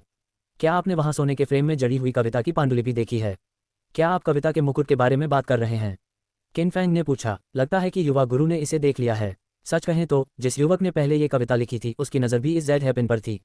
लड़की ने अपने शब्दों में यही इशारा किया था। ब्लैक चारकोल हेड के चेहरे पर थोड़ा सा भाव परिवर्तन आया। हालांकि वह दिन भर तलवारें और भले चलाता था और कविता को नहीं समझता था, फिर भी जो व्यक्ति कविता का मुकुट लिख सकता है उसमें साहित्यिक प्रतिभा अवश्य ही होगी। हालांकि ऐसा व्यक्ति भी जेड हैपन नहीं ले सका, जो दर्शाता है कि यह कितना कठिन है। बगल में देखते हुए युवा स्वामी की भौहें उठी देखकर शिंग शिंग ने हठपूर्वक कहा, तो क्या हुआ? सिर्फ इसलिए कि वह व्यक्ति इसे सहन नहीं कर सका, इसका मतलब यह नहीं है कि मेरा युवा स्वामी भी नहीं कर सकता। लड़की ने अपना सिर हल्के से हिलाया। वह ऐसी स्थितियों का कई बार सामना कर चुकी थी और सीधे मुद्दे पर आए। जब उस युवक ने कविता लिखी और कांच का दीपक नहीं खुला तो उसे बहुत बुरा लगा। उसे लगा कि हमारे ट्रेजर बटरफ्लाई पवेलियन स्टोर ने धोखा दिया है। लाचार होकर वह मैनेजर के पास गया। लेकिन हमारे मैनेजर का स्वभाव थोड़ा सख्त है। पब फ्यूचर विज्ञापन। इस बिंदु पर लड़की को कुछ याद आया। उसने अनजाने में आह भरी और फिर कारण बताया। पता चला कि जिस युवक ने पोएट्री क्राउन लिखा था उसने बड़े ही नेक शब्दों में दावा किया था कि वह एलिगेंट कोर्टयार्ड के 80% फूलों को खिला सकता है। भला वह एक साधारण कांच के दीपक को भी क्यों नहीं जला पाया? ये सुनकर ट्रेजर बटरफ्लाई पवेलियन के मैनेजर ने साफ तौर पर कहा कि उस युवक की काव्य प्रतिभा उत्कृष्ट नहीं थी, बल्कि केवल सती थी। अगर एलिगेंट कोर्ट के फूल 80% खिल जाएं तो क्या होगा? जेड हैपन वाले कांच के दीपक को खोलने के लिए एलिगेंट कोर्ट के फूलों को कम से कम 90% या यहाँ तक कि 100% तक खिलाना पड़ेगा। युवक इतना क्रोधित था कि बोल नहीं पा रहा था। इतिहास में भला कौन ऐसी कविता लिख सकता है? जैसे जैसे स्थिति बिगड़ती गई, अंततः इसने 100 फूल संप्रदाय के प्रमुख का ध्यान आकर्षित किया। ये देखकर कि कोई भी पक्ष पीछे हटने को तैयार नहीं था, संप्रदाय के प्रमुख ने एक समाधान के बारे में सोचा। एलिगेंट कोर्ट मूल रूप से 100 फूल संप्रदाय का खजाना था। संप्रदाय के प्रमुख ने जेड हैपन के कांच के दीपक और एलिगेंट कोर्ट के बीच एक संबंध स्थापित किया और उन्होंने घोषणा की कि भविष्य में जेड हैपन के कांच के दीपक के लिए कविता की रचना करना सुरुचिपूर्ण दरबार के लिए कविता की रचना करने के बराबर होगा। यदि कोई ऐसी कविता रच सके जो कांच के दीपक को खोल दे तो इससे वास्तव में एलिगेंट कोर्ट में 80% से अधिक रौनक आ सकती है, जिससे ये साबित होगा कि युवाओं की काव्य प्रतिभा अभी तक परिपूर्ण नहीं हुई थी। इस विधि का प्रस्ताव रखे जाने के बाद ट्रेजर बटरफ्लाई पवेलियन के प्रबंधक ने तुरंत सहमति दे दी। लेकिन युवक को अब भी यकीन नहीं हुआ। अगर कोई इस कांच के दीपक को खोल ही नहीं सकता तो क्या इसका मतलब यह नहीं होगा कि इस कथन की कभी पुष्टि ही नहीं हो सकती? लेकिन अंत में युवक ने 100 फूल संप्रदाय के प्रमुख को कुछ हद तक सम्मान दिया और इस मामले पर विचार करना बंद कर दिया। ये सुनकर किन फैंग ने अपनी भौहें चढ़ा लीं। दूसरे शब्दों में, अगर मैं इस कांच के दीपक के लिए एक कविता लिखूं तो क्या वह भव्य दरबार में प्रदर्शित होगी? जी हाँ, छोटे मालिक। लड़की ने हल्के से सिर हिलाया। उसने दरअसल ये याद दिलाने का काम इसलिए किया क्योंकि उसकी किन फैंग के बारे में अच्छी राय थी। शोहरत मिलने के बाद की जिंदगी वैसी नहीं थी जैसी उन्होंने उम्मीद की थी। हर ब्यूटी, समय के साथ उनके परिवर्तन ने बहस छेड़ दी है। ब्रेनबेरीज। आखिरकार कविता में कुछ प्रतिभा रखने वाले युवाओं को छोड़कर इस तीसरी मंजिल पर आने वाले अधिकांश लोग केवल शौकिया तौर पर कविता का अभ्यास कर रहे थे और उनकी कविताओं को असहनीय कहा जा सकता था। अगर आप सिर्फ यहीं पर खुद को शर्मिंदा कर लेते हैं तो ठीक है, लेकिन सार्वजनिक रूप से खुद को शर्मिंदा करना बहुत शर्मनाक होगा। किन फैंग लड़की के विचारों को समझ गई और मुस्कुराते हुए बोली, याद दिलाने के लिए धन्यवाद। स्वामी जी, मुझे धन्यवाद देने की कोई आवश्यकता नहीं है। लड़की ने राहत की सांस ली, ये सोचकर कि दूसरे पक्ष ने हार मान ली है। हालांकि उसे आश्चर्य हुआ जब काले वस्त्र पहने उस सुंदर युवक ने वास्तव में कलम दोबारा उठा ली। युवा स्वामी, क्या आप वही हैं? माफ कीजिए, मुझे ये जेड हैपन बहुत पसंद है, इसलिए मैं इसे आजमाना चाहती हूँ। लड़की ने उसकी बातों पर आह भरी और कहा, तो फिर आप आगे बढ़िए। उसे बस यही उम्मीद थी कि युवक द्वारा लिखी गई कविता उसके रूप रंग के 10वें या 2/10वें हिस्से से मेल खाएगी। उस स्थिति में कम से कम दिखावे के लिहाज से यह मुश्किल से ही स्वीकार्य हो सकता है। किन फैंग ने ब्रश उठाया, गहरी सांस ली और फिर कांच के दीपक के बगल में रखे सफेद स्क्रॉल के नीचे ब्रश और स्याही को स्वतंत्र रूप से चलाया। बादल सुंदर वस्त्रों के लिए तरसते हैं, फूल एक सुंदर चेहरे की कामना करते हैं। बसंत की हवाएं दरवाजे को छूती हैं और उसकी बूंदें उसकी सुंदरता को और बढ़ा देती हैं। यदि इसे हरे रंग के पहाड़ों की चोटी पर न देखा जाए, चांदनी रात में जेड टेरेस पर मुलाकात हो सकती है। लड़की की निगाहें किन फैंग के ब्रश की नोक पर टिकी हुई थी। उसके चेहरे के भाव लगातार बदल रहे थे। पहले तो उसकी आंखों में थोड़ी हैरानी थी, फिर विस्मय और उम्मीद का मिला-जुला भाव दिखाई दिया। कविता की आखिरी पंक्ति लिखे जाने तक उसे अपने दिल में गहरा सदमा लगा और उसकी खोपड़ी में झुंझुनी सी महसूस हुई। दुनिया में ऐसी खूबसूरत कविता कैसे हो सकती है? दूसरी ओर ब्लैक चारकोल हेड ने भी अपनी आंखें चौड़ी कर लीं और उसके पूरे शरीर पर रोंगटे खड़े हो गए। वह कम पढ़े लिखे मार्शल आर्टिस्ट थे और प्रशंसा के कोई भी शालीन शब्द नहीं कह सकते थे। वह अपने दिल में बस इतना कहना चाहता था कि मेरा छोटा मालिक बहुत ही शानदार है। सफ़ेद धुंध से घिरी और फूलों के गुच्छों से सजी अटारी में हवा में एक हल्की सुगंध तैर रही थी। पहली नज़र में ही फर्श सफ़ेद जैड पत्थर से ढका हुआ था और बीम कीमती चंदन की लकड़ी से बने थे। यहाँ तक कि स्क्रीन पर भी शाही राजधानी के प्रसिद्ध कलाकारों द्वारा बनाई गई पेंटिंग प्रदर्शित थीं। इस समय अटारी में दो खूबसूरत महिलाएं एक दूसरे के सामने बैठी हुई थीं और फूलों की चाय की चुस्कियां ले रही थीं। बाईं ओर खड़ी महिला ने गुलाबी रंग का वस्त्र पहना हुआ था। उसके काले रेशमी बाल सिर के ऊपर गुथे हुए थे, जिन्हें फीनिक्स के आकार की सुनहरी हेयरपिन से सुरक्षित किया गया था। उसकी संकरी लंबी आंखें, ऊंची नाक और भरे हुए होंठ रंगीन कपड़ों से और भी निखर रहे थे, जो उसकी आकृति को और भी आकर्षक बना रहे थे और कुछ हद तक चुस्त दुरुस्त दिख रहे थे। वह एक परिपक्व और मनमोहक सुंदरता थी। उसकी हर हरकत और हाव भाव में एक अनूठा आकर्षण था जो उसके आसपास के लोगों को मोहित कर लेता था। वह 100 फूलों के संप्रदाय की प्रमुख जियांग याक्सिन थीं। दूसरी ओर एक महिला काले रंग की पोशाक पहने हुए थी। उसके लहराते काले बाल स्वतंत्र रूप से नीचे गिर रहे थे, जो उसके बैठे हुए शरीर के सुडौल वक्रों को छिपा रहे थे। उसने अपने चेहरे को एक काले चौकोर स्कार्फ से ढक लिया, जिससे उसके चेहरे की विशेषताएं छिप गईं, लेकिन उभरी हुई आकृतियां अभी भी उसे एक अद्भुत सुंदरी के रूप में प्रकट कर रही थीं। विशेषकर उसकी आंखें, जो ठंडी बर्फ की तरह हल्की नीली रोशनी उत्सर्जित कर रही थीं, काफी उल्लेखनीय थीं। उनका नाम कांगमू था, जो 100 फ्लावर्स वैली में कई आभूषण और सौंदर्य प्रसाधन की दुकानों की पर्दे के पीछे की प्रबंधक थी और ट्रेजर्ड बटरफ्लाई पवेलियन उनकी संपत्तियों में से एक थी। जियांग याक्सिन ने चाय का प्याला उठाया, एक घूंट लिया और अपनी कोमल आवाज में धीरे से बोली, मायरियड स्वॉर्ड सेक्ट में आजकल अशांति छाई हुई है। इसने मेहमानों के लिए अपने दरवाजे बंद कर दिए हैं और बाहरी लोगों को यूं ही अंदर आने की अनुमति नहीं है। कैंगमू ने आलस्य से अंगड़ाई ली, जिससे उसका पूरा शरीर दिखाई दिया। उसने बेपरवाही से जवाब दिया, बात बस इतनी है कि लियू जियानली लौट आया है और वे स्वर्ग और पृथ्वी पर अपना वर्चस्व स्थापित करना चाहते हैं। मैं समझ गया। क्या परसों रात स्टार मून पीक की चोटी पर आया तूफान इसी मामले से संबंधित था? कैंगमू चुप रहा और जियांग याक्सिन को ध्यान से देखता रहा, जिससे जियांग याक्सिन कुछ असहज महसूस करने लगी। तुम मुझे इस तरह क्यों देख रहे हो? जियांग याक्सिन ने उत्सुकता से पूछा। वह आंधी असंख्य तलवार संप्रदायों के तलवार पूर्वजों की तलवार बैंगनी गड़गड़ाहट दिव्य तलवार के प्रकट होने के कारण आई थी। वे इसका उपयोग 10,000 तलवारों की संरचना के निर्माण के आधार के रूप में करने की योजना बना रहे हैं, जिससे लियू जियानली को स्वर्गीय विपत्ति से उबरने में सहायता मिलेगी। और याक्सिन, अगर तुम यू हेक्सुआन के बारे में पूछना चाहती हो तो सीधे सीधे पूछो, घुमा फिराकर बात करने की जरूरत नहीं है। मैं अपनी भतीजी के सामने ऐसा नहीं दिखना चाहती। तुम बिना वजह यू हेक्सुआन के बारे में क्यों बात कर रही हो? जियांग याक्सिन के चेहरे पर कोई भाव नहीं बदला और उसने चाय की एक और घूंट ली। स्टार मून पीक वही तलवार की चोटी है। आपने लोगों को कहते सुना होगा कि वहां गड़गड़ाहट होती है। क्या आपको उसकी चिंता नहीं है, इसलिए आप जानबूझकर मुझसे पूछने आए हैं? आपकी शक्ल सूरत से तो आप मेरी भतीजी से बहुत मिलती जुलती हैं। तुम जाहिर तौर पर अपनी प्रेमिका से जुड़ी बातें पूछ रही हो, लेकिन तुम्हें ऐसा दिखावा करना है जैसे कुछ हुआ ही नहीं। क्या तुम्हें सच में लगता है कि बाकी सब बेवकूफ़ हैं? कांगमू ने अपना मुंह ढक लिया और जम्हाई ली। अपने विचार प्रकट होने पर भी जियांग याक्सिन शांत रहीं और बातचीत का रुख दूसरी ओर मोड़ दिया। मैंने सुना है कि आपने पहले बताया था कि आपकी भतीजी परिवार के आदेश पर एक दूरदराज के कस्बे में बस गई है। क्या आप उनसे मिलीं? वहाँ हालात सामान्य हो गए हैं। परिवार वालों ने उससे जल्दी लौटने का आग्रह किया, लेकिन वह लड़की, शायद इसलिए कि वहाँ उसका कोई अपना है, जाने से इनकार कर दिया। परिवार के आदेशानुसार मैंने उससे संपर्क किया और उससे कहा कि वह वापस जाकर उस बूढ़े व्यक्ति से मिल ले ताकि कोई परेशानी न हो। कांगमू ने चाय का प्याला थोड़ा झुकाया, फिर अपना दाहिना हाथ ऊपर उठाया, अपनी आस्तीन से अपना चेहरा ढका और फूलों वाली चाय पी ली। जियांग याक्सिन ने सिर हिलाया। इसमें कोई हैरानी की बात नहीं कि तुम पिछले कुछ दिनों से यहाँ नहीं थे। वैसे आपके परिवार की परंपराओं के अनुसार शादी से पहले एक महिला का असली रूप केवल उसके होने वाले पति को ही दिखाई देता है। लेकिन मैं तो बस एक महिला हूँ, इसलिए मेरे सामने आप बेझिझक घूंघट उठा सकते हैं। चाय पीने की कोई ज़रूरत नहीं है। चाय का प्याला नीचे रखते हुए कांगमू ने आराम से कहा, मैं बहुत खूबसूरत हूँ। मुझे डर है कि अगर आप मेरा असली चेहरा देख लेंगे तो आप मुझसे प्यार करने से खुद को रोक नहीं पाएंगे और मायरियड स्वॉर्ड सेक्ट के उस प्रेमी को भूल जाएंगे। तब मुझे अपराध बोध होगा। जियांग याक्सिन की पलकें फड़क उठीं। कुछ देर बाद उसने आह भरी और एक गहरी सांस ली। कुछ ही देर बाद सीढ़ियों से तेज कदमों की आहट सुनाई दी। दरवाजे पर पहरा दे रही लड़की दौड़कर आई और उत्साह से बोली, मास्टर, एलिगेंट कोर्ट की एक और कविता है जिसने 80% फूलों को खिला दिया है। जियांग याक्सिन थोड़ी हैरान रह गई। फिर उसने हल्के से शून्य पर टैप किया और तुरंत ही एलिगेंट कोर्ट का दृश्य सामने आ गया। ये भी एलिगेंट कोर्ट की उस अनमोल कलाकृति का कमाल था जो दूरियों तक छवियों को प्रोजेक्ट करने में सक्षम थी। तस्वीर में कविता की एक पांडुलिपि हवा में तैरती हुई दिखाई दी और कुछ ही क्षणों में ये पिछली कविता के मुकुट की तरह ऊपर उठ गई।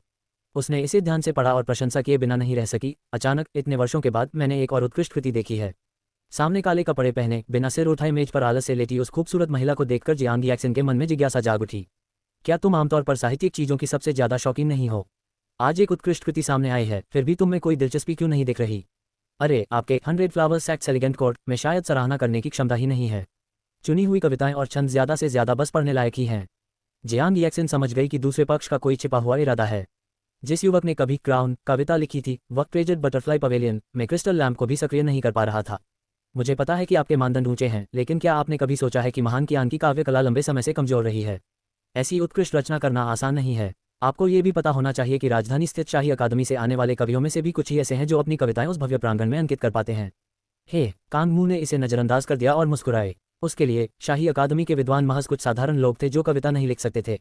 लेकिन इस क्षण होलोग्राफिक प्रक्षेपण में भव्य आंगन के चारों ओर मौजूद लोग अचानक बेचैन हो गए और एक चीख सुनाई दी, हे भगवान, ये सारे फूल खिल गए। शोर सुनकर दोनों खूबसूरत महिलाओं ने उधर देखा। उन्होंने रंगों का एक अद्भुत संगम देखा। प्रत्येक फूल की पंखुड़ी रंगीन प्रकाश बिखेर रही थी जो बेहद आकर्षक और मनमोहक थी। वे सब सचमुच खिल उठे हैं। आखिर यह कौन है जिसके पास इतनी क्षमता है? जियांग यैक्सिन आश्चर्यचकित दिखीं। हालांकि जब उन्होंने होलोग्राम में दिख रहे युवक को भी उतने ही हैरान भाव से देखा तो वह तुरंत समझ गईं। उस खूबसूरत आंगन में सारे फूल खिलाने वाला व्यक्ति वह युवक नहीं था। अचानक 100 फूलों की घाटी के भीतर सुनहरे अक्षर उल्कापिंडों की तरह रात के आकाश में तेजी से गुजरे, सुंदर आंगन में गिरे और शून्य में कविताएं रचने लगे। सभी लोग लटकी हुई सुनहरी कविता को घूरते रहे। उनकी आंखें चौड़ी हो गईं और उन्होंने गहरी सांस ली। उन्होंने ऐसी कविता पहले कभी नहीं देखी थी। उनके दिल की धड़कनें तेज हो गईं, उनकी सांसें थम गईं। प्रशंसा के सारे शब्द उनके मन में भर भी जाएं तो भी वे इस कविता की सुंदरता का वर्णन नहीं कर सकते। इस कविता को किसने लिखा? इसके लेखक कौन हैं? यही वह सवाल था जिसका जवाब वहां मौजूद हर कोई जानना चाहता था। जियांग यैक्सिन ने उस दिशा के बारे में सोचा जहां से सुनहरे अक्षर निकले थे और विचार करने लगी। काले वस्त्रों में लिपटी वह सुंदरी जो पहले सुस्त लग रही थी, अचानक खड़ी हुई और अटारी में गायब हो गई।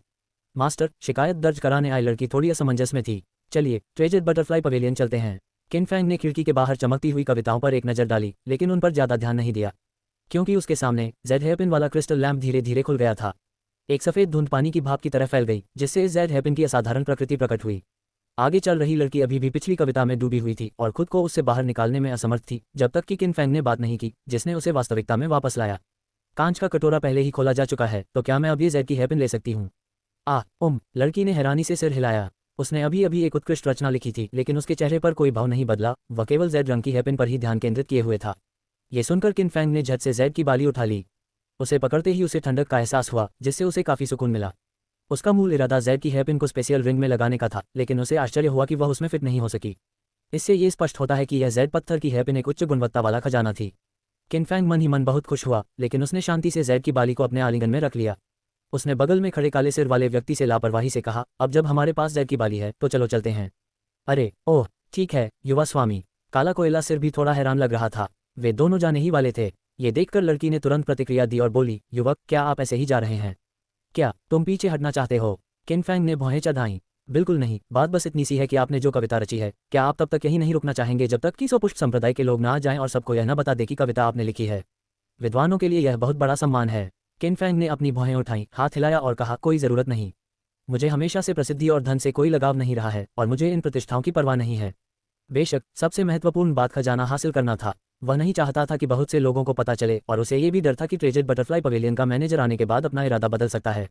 ये सुनकर लड़की को गहरा सदमा लगा। ये युवक उन सभी विद्वानों से बिल्कुल अलग था जिनसे वह पहले मिल चुकी थी। इसमें कोई आश्चर्य नहीं कि वह इतनी अद्भुत रचना लिख सका। जब वे दोनों जाने ही वाले थे तब लड़की ने हिम्मत जुटाकर पूछा, क्या आप मुझे बता सकते हैं युवा गुरुजी कि यह कविता किसके लिए लिखी गई है? किन फैंग एक पल के लिए रुका, मुस्कुराया और जवाब दिया, स्वाभाविक रूप से यह मेरी पत्नी के लिए है। इतना कहकर वह पीछे मुड़े बिना चला गया, लड़की को वहीं अचंभित छोड़कर। किन फैंग अभी ट्रेजर बटरफ्लाई पवेलियन से निकला ही था कि तीसरी मंजिल की अटारी में अचानक काले वस्त्र पहने महिला की सुंदर आकृति प्रकट हो गई। उसने जेड की हेयरपिन की स्थिति पर एक नज़र डाली। कांच का कप खुला हुआ था और उसके अंदर की सामग्री गायब थी। कांच के लैंप के सामने दुकान की एक लड़की अभी भी खाली निगाहों से घूर रही थी। उसका चेहरा थोड़ा लाल था और वह बुदबुदा रही थी, क्या वास्तव में इस दुनिया में इतनी सुंदरता है? कैंग मू ने कहा, छोटी बच्ची, तुम यहाँ क्या कर रही हो? अभी अभी कविता लिखने वाला व्यक्ति कहाँ गया? लड़की ने हलचल सुनकर उधर देखा और बोली, ओह मैनेजर साहब, आप यहाँ क्यों हैं? कविता लिखने वाले सज्जन अभी अभी चले गए हैं। जैसे ही उसने बोलना समाप्त किया, कैंग मू की आकृति अचानक ट्रेजर बटरफ्लाई पवेलियन के प्रवेश द्वार पर प्रकट हुई। उसने चारों ओर देखा तो उसे लोगों की भीड़ दिखाई दी। इतने सारे लोगों के बीच उसे कैसे पता चल सकता था कि अभी अभी कविता किसने लिखी है? अटारी में वापस आकर काली पोशाक पहने खूबसूरत महिला ने थोड़ा भौहें चढ़ाकर असंतुष्ट स्वर में कहा, तुमने उसे अपने पास क्यों नहीं रखा? वह अपनी मर्जी से जाना चाहता था, भले ही मैंने उसे प्रसिद्धि का लालच दिया हो, उसे कोई फर्क नहीं पड़ा। उस सज्जन ने कहा कि वह एक सरल और एकाग्र जीवन जीने का आदी है, उसे इन खोखली तारीफों में कोई दिलचस्पी नहीं है। इस पर लड़की ने शर्म से अपने गाल ढांक लिए और कहा, इतनी सुंदर कविताएं तो सिर्फ ऐसे ही आकर्षक सज्जन लिख सकते हैं। मुझे उनकी पत्नी से ईर्ष्या हो रही है। अगर यह कविता प्रकाशित हो गई तो उनकी पत्नी इतिहास में प्रसिद्ध हो जाएंगी। कैंग मू आश्चर्यचकित रह गया, क्या ये कविता उस व्यक्ति ने अपनी पत्नी के लिए लिखी थी? लड़की ने सिर हिलाकर कहा, हाँ, उस सज्जन ने खुद ये बात स्वीकार की है। कैंग मू समझ गई और खाली कांच के दीपक की ओर चली गई, ये सोचते हुए कि उस व्यक्ति को न देखना ही ठीक है, कम से कम उसने साहित्य का एक अनमोल टुकड़ा तो छोड़ दिया। उसने कांच के लैंप के बगल में रखे सफेद स्क्रॉल को उठाया और फिर अपनी आंखें चौड़ी कर लीं, ये देखकर कि वह खाली था। इस क्षण उसे याद आया कि जियांग याक्सिन ने कांच के दीपक को एलिगेंट कोर्ट से जोड़ा था, इसलिए इस सफ़ेद स्क्रॉल पर लिखी कविताएं एलिगेंट कोर्ट तक पहुंचेंगी। जियांग याक्सिन, कैंग मू ने गुस्से से उबल पड़ते हुए सफ़ेद स्क्रॉल को मुट्ठी में कसकर पकड़ लिया। आपने मुझे बुलाया था। गुलाबी वस्त्र पहने एक परिपक्व और सुंदर महिला अटारी में चढ़ी। उसने चारों ओर नजर घुमाई, किसी और को नहीं देखा और उत्सुकता से पूछा, कविता लिखने वाला व्यक्ति कहाँ गया? कैंग मू ने कोई जवाब नहीं दिया, बस उसे घूरती रही। उसकी आंखों में आक्रोश भरा हुआ था। तुम मुझे इस तरह क्यों देख रहे हो? जियांग याक्सिन असहज महसूस कर रही थी। कुछ देर बाद कैंग मू ने आखिरकार धीरे से कहा, मुझे वह कविता वापस दे दो। सुनहरी कविताओं ने रात्रि आकाश को चीर डाला और एलिगेंट कोर्ट के फूलों के 100% खिलने की खबर कुछ ही क्षणों में पूरी 100 फ्लावर्स वैली में फैल गई। हर कोई इसके बारे में बात कर रहा था। अरे, क्या तुमने सुना? एक प्रसिद्ध कविता का जन्म हुआ है और एलिगेंट कोर्ट के बाहर की सभी फूलों की कलियां खिल उठी हैं। अगर आप इस बारे में बात करना चाहते हैं तो मेरे पास कहने के लिए सबसे ज्यादा बातें हैं। मैं उस समय एलिगेंट कोर्ट के बाहर खड़ा था। हरे रंग के कपड़े पहने एक युवक ने कविता लिखी, जिसके कारण एलिगेंट कोर्ट के 80% फूल खिल उठे। हर कोई उसकी प्रशंसा कर रहा था। लेकिन कुछ देर बाद एलिगेंट कोर्ट अचानक रंगों से भर उठा और रात के आकाश से सुनहरे शब्द बरसने लगे, मानो एलिगेंट कोर्ट पर एक कविता रच रहे हों। मैं उस कविता का वर्णन नहीं कर सकता, उसे देखते ही रोंगटे खड़े हो जाते हैं और सिर में झंझनाहट होने लगती है। क्या कविता वाकई उतनी ही अच्छी है जितनी आप कहते हैं? जल्दी से हमें सुनाए। उस व्यक्ति ने तुरंत कविता सुनाई और उसे सुनकर बाकी लोग वहीं पर स्तब्ध रह गए। उनमें से अधिकतर अशिक्षित व्यापारी थे और इस्तेमाल की गई भाषा के बारे में काफी देर तक सोचने के बाद उन्होंने अंततः इसे केवल वाह कहकर संक्षेप में व्यक्त किया। जब 100 फूलों की घाटी में हर कोई उस असाधारण कविता से अभी भी स्तब्ध था, तब किनफैंग काले कोयले के सिर के साथ घाटी में टहल रहा था। उसने कुछ रूजा और फेस पाउडर खरीदा, जिसे वह अपनी दूसरी मां के लिए वापस लाने का इरादा रखता था। उन्होंने कुछ उच्च गुणवत्ता वाली चाय की पत्तियां भी खरीदी। यह उल्लेखनीय है कि चाय की पत्तियां खरीदते समय उसने एक परिचित आकृति को देखा, जिसका सिर झुका हुआ था और वह भीड़ से दूर थी। आप चाहे जैसे भी देखें, वह आकृति उसके पिता से मिलती जुलती थी। छोटे मालिक, क्या आपको कुछ और खरीदने की जरूरत है? किनफैंग ने सिर हिलाते हुए कहा, मैंने लगभग सब कुछ खरीद लिया है। लेकिन चूंकि हम 100 फूलों की घाटी में हैं, तो हमें कम से कम प्रसिद्ध सुंदर कन्या उद्यान अवश्य देखना चाहिए। 100 फूलों की घाटी की गहराई की ओर बढ़ते हुए किनफैंग और ब्लैक चारकोल हेड जल्द ही एक हवेली के बाहर पहुंच गए। ये प्रसिद्ध ब्यूटीफुल मेडन गार्डन था। सुंदर कन्या उद्यान में वास्तव में सुंदर महिलाएं थीं, लेकिन सुंदर कन्या शब्द वास्तविक सुंदरता को संदर्भित नहीं करता था, बल्कि ये चाय के फूलों के विभिन्न रंगों और हरियाली का वर्णन करता था। सुंदर कन्या उद्यान की प्रतिष्ठा उसके भीतर खिले मनमोहक फूलों में स्पष्ट रूप से दिखाई देती थी।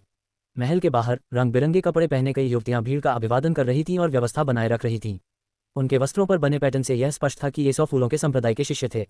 यह उल्लेखनीय है कि इस खूबसूरत कन्या उद्यान के स्वामी 100 फूलों के संप्रदाय प्रमुख थे। द्वार से गुजरने के बाद चारों ओर खिले हुए फूलों की छटा बिखरी हुई थी, जो वास्तव में एक मनमोहक दृश्य था। यहाँ तक कि एक कुशल martial artist black charcoal head भी अपनी आंखों के सामने के दृश्य को देखकर आश्चर्यचकित हुए बिना नहीं रह सका। गुरुजी, मैंने पहली बार इतने खूबसूरत कैमेलिया देखे हैं। ये सचमुच बहुत ही सुंदर हैं। ये तो सिर्फ बाहरी क्षेत्र है, असली कीमती और खूबसूरत कैमेलिया के फूल तो ब्यूटी गार्डन के अंदर हैं।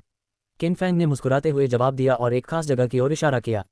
शिंगशिंग ने उसकी निगाह का पीछा किया और देखा कि जागीर का एक हिस्सा गोलाकार रूप में लगातार फूलों के पेड़ों से घिरा हुआ है।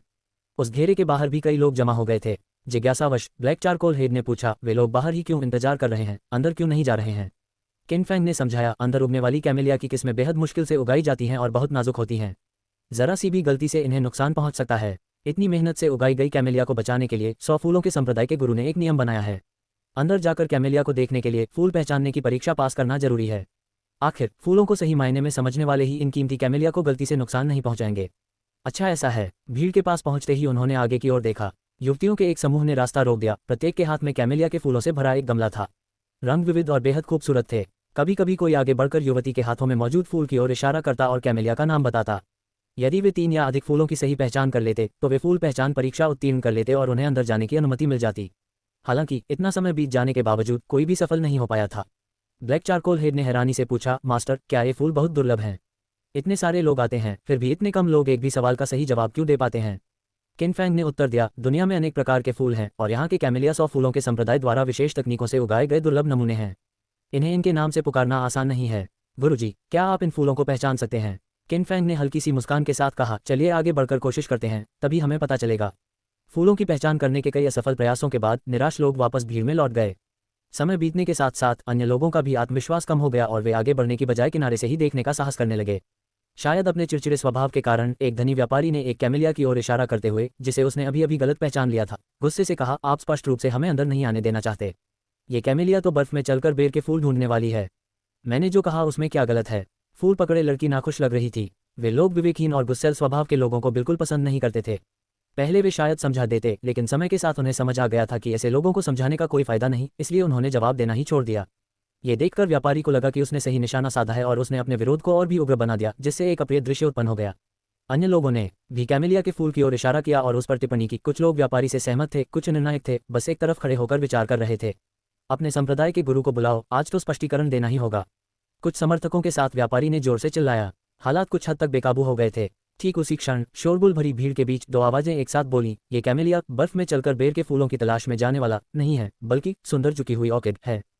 जी हाँ, ये कैमेलिया वाकई ग्रेसफुल लीनिंग ऑर्किड है। पहले बोलने वाले दोनों सज्जन कृपया आगे आएं। ग्रेसफुल लीनिंग ऑर्किड को पकड़े हुए लड़की ने स्पष्ट स्वर में कहा। भीड़ ने असमंजस में इधर उधर देखा और अचानक एक रास्ते के लिए जगह बना दी। कुछ ही देर में भीड़ में से दो युवा और आकर्षक पुरुष बाहर निकले और सबसे आगे खड़े हो गए। उनमें से एक, जाहिर सी बात है, किन फैंग था, जिसने काले कपड़े पहने हुए थे। दूसरा वह युवक था जिसने हरे रंग का चोला पहना हुआ था और जिसने कुछ समय पहले ही भव्य आंगन में फूलों की बहार ला दी थी। हरे रंग के कपड़े पहने युवक ने किन फैंग की ओर देखा, मुस्कुराते हुए और मुट्ठी बांधते हुए पूछा, इम लुओ यू, क्या मैं आपका नाम पूछ सकता हूँ? किन फैंग, आपसे मिलकर अच्छा लगा, आपसे मिलकर अच्छा लगा। दोनों ही विनम्र और आकर्षक थे, जिससे देखने वालों पर अनुकूल प्रभाव पड़ा। इसलिए इस कैमेलिया को ग्रेसफुल लीनिंग ऑर्किड कहा जाता है। सचमुच कितना सुंदर नाम है। लेकिन क्या उस व्यक्ति ने अभी अभी यह नहीं कहा कि इसका नाम बर्फ में चलकर बेर के फूल खोजना है? मुझे लगता है कि यह भी सही है। इसका क्या फायदा? क्या आपने नहीं सुना कि 100 फूलों के संप्रदाय की सभी लड़कियों ने यह स्वीकार किया है कि सुंदर झुकी हुई ऑर्किड इस कैमेलिया का असली नाम है? ये शब्द सुनकर धनी व्यापारी का चेहरा लाल हो गया और उसका जो अहंकार था वह शर्मिंदगी में बदल गया। दरअसल उसे उस कैमेलिया का असली नाम पता नहीं था, लेकिन अपनी इज्जत बचाने के लिए उसने अड़ियलपन से कहा, तुम कहते हो कि इस कैमेलिया का नाम ग्रेसफुल लीनिंग ऑर्किड है, लेकिन ये तो सिर्फ तुम्हारी बात है और मेरी। कौन जाने तुमने हमें धोखा देने की साजिश रची हो। इस बार किसी ने भी उस धनी व्यापारी का समर्थन नहीं किया और सभी को लगा कि वह थोड़ा बदसूरत दिखता है।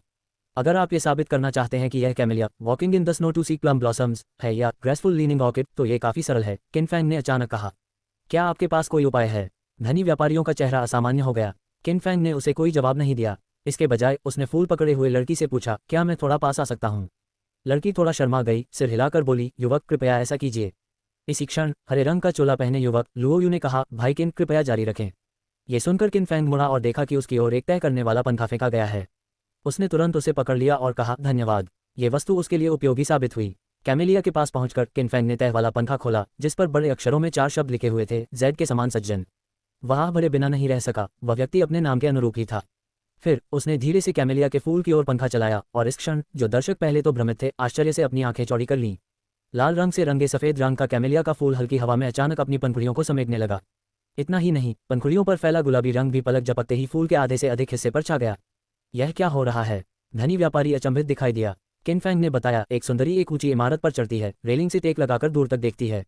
हालांकि इमारत की ऊंचाई और तेज हवा के कारण वह अपने कपड़ों को कसकर लपेटने के अलावा कुछ नहीं कर सकती, लेकिन हवा से उत्तेजित उसके दिल की तड़प ने उसके सादे चेहरे को लाल कर दिया।